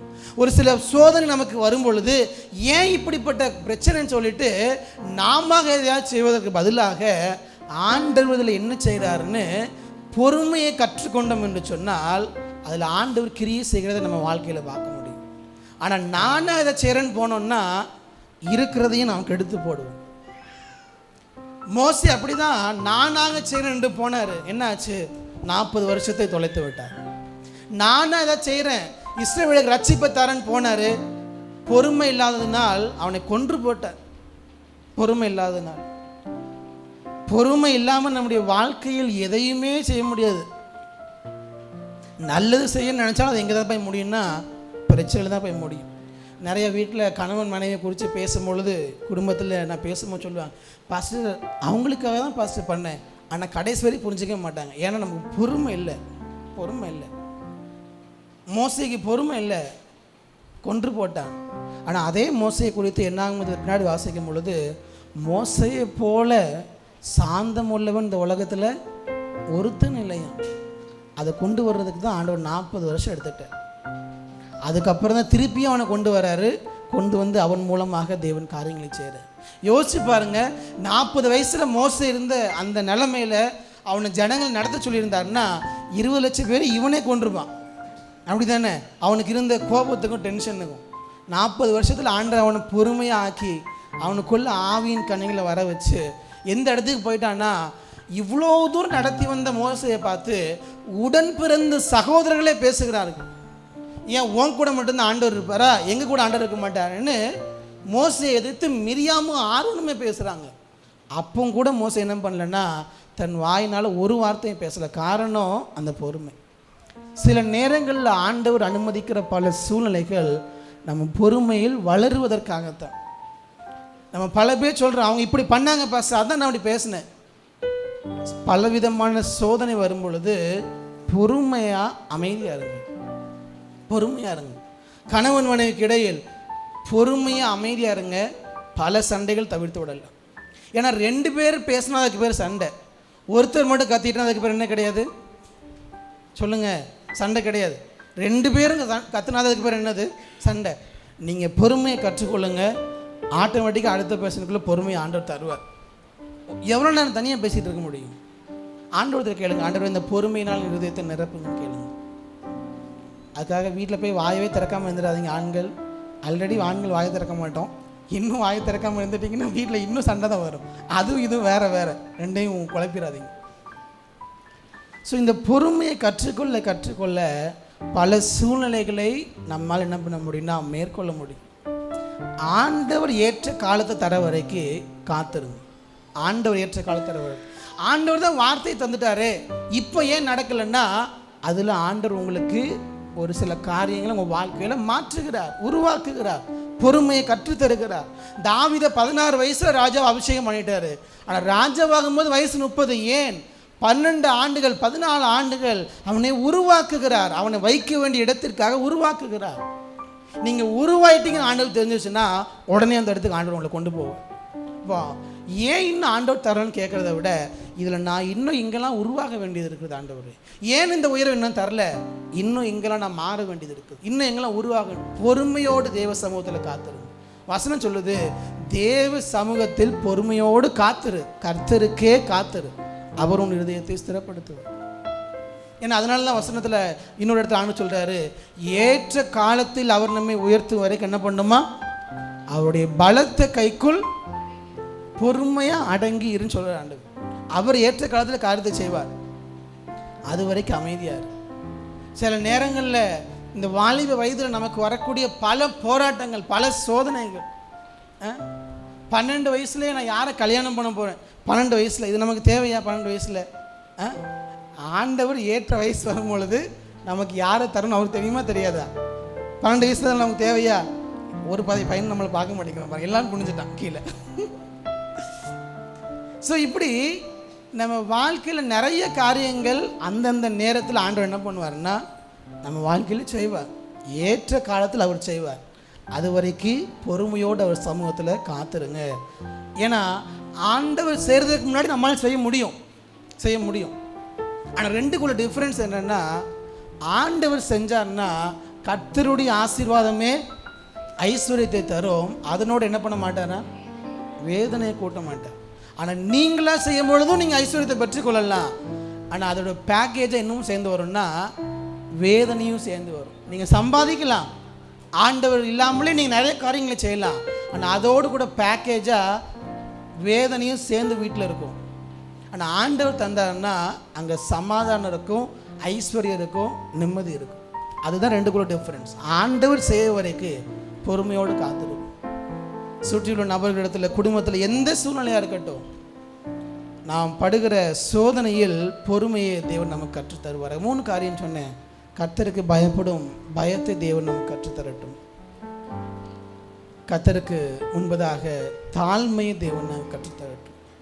அந்த தாழ்மையில் நான் சொல்ல ஒரே ஒரு காரியத்தை சொல்லி முடிச்சிடுறேன், என் மனசில் வர்றதுனால. நீங்கள் தாழ்மையாக இருக்கீங்களா இல்லையான்னு கண்டுபிடிக்கிறதுக்கு ஒரே ஒரு சிம்பிள் காரியம். நேற்று நான் இதைத்தான் யோசித்து பார்த்தேன். என்னிடத்தில் நான் செய்கிற தவறை யாராவது சொல்லும் பொழுது அதை ஏற்றுக்கொண்டு சரிப்படுத்தக்கூடிய இருதயம் எனக்கு இருந்துச்சுன்னா நீங்கள் தாழ்மையாக தான் இருக்கிறீங்க. அட்லீஸ்ட் தாழ்மையினுடைய குணாதிசயம் கூட இருக்குன்னு அர்த்தம். என்னை தப்புன்னு யாராவது சொன்னால் அதை ஏற்றுக்கவே மாட்டேன்னா நீங்களே முடிவு பண்ணிக்கோங்க நீங்கள் எந்த இடத்துல இருக்கீங்க. இப்போ கடைசி யோசிச்சு பாருங்கள், நீங்கள் செஞ்சதில் இதை மாற்றணும் யாராவது சொல்லும் பொழுது நீங்கள் அதை ஏற்றுக்கொண்டு இருந்தீங்கன்னா நமக்குள்ள தாழ்மை இருக்குது. இல்லை என்னை தப்பு சொன்னாலும் ஏற்றுக்கவே மாட்டேன், அப்படியே எனக்கு தப்புன்னு தெரிஞ்சாலும் அந்த அக்செப்ட் பண்ண மாட்டேன்னா நமக்குள்ளே இன்னும் தாழ்மை இல்லை.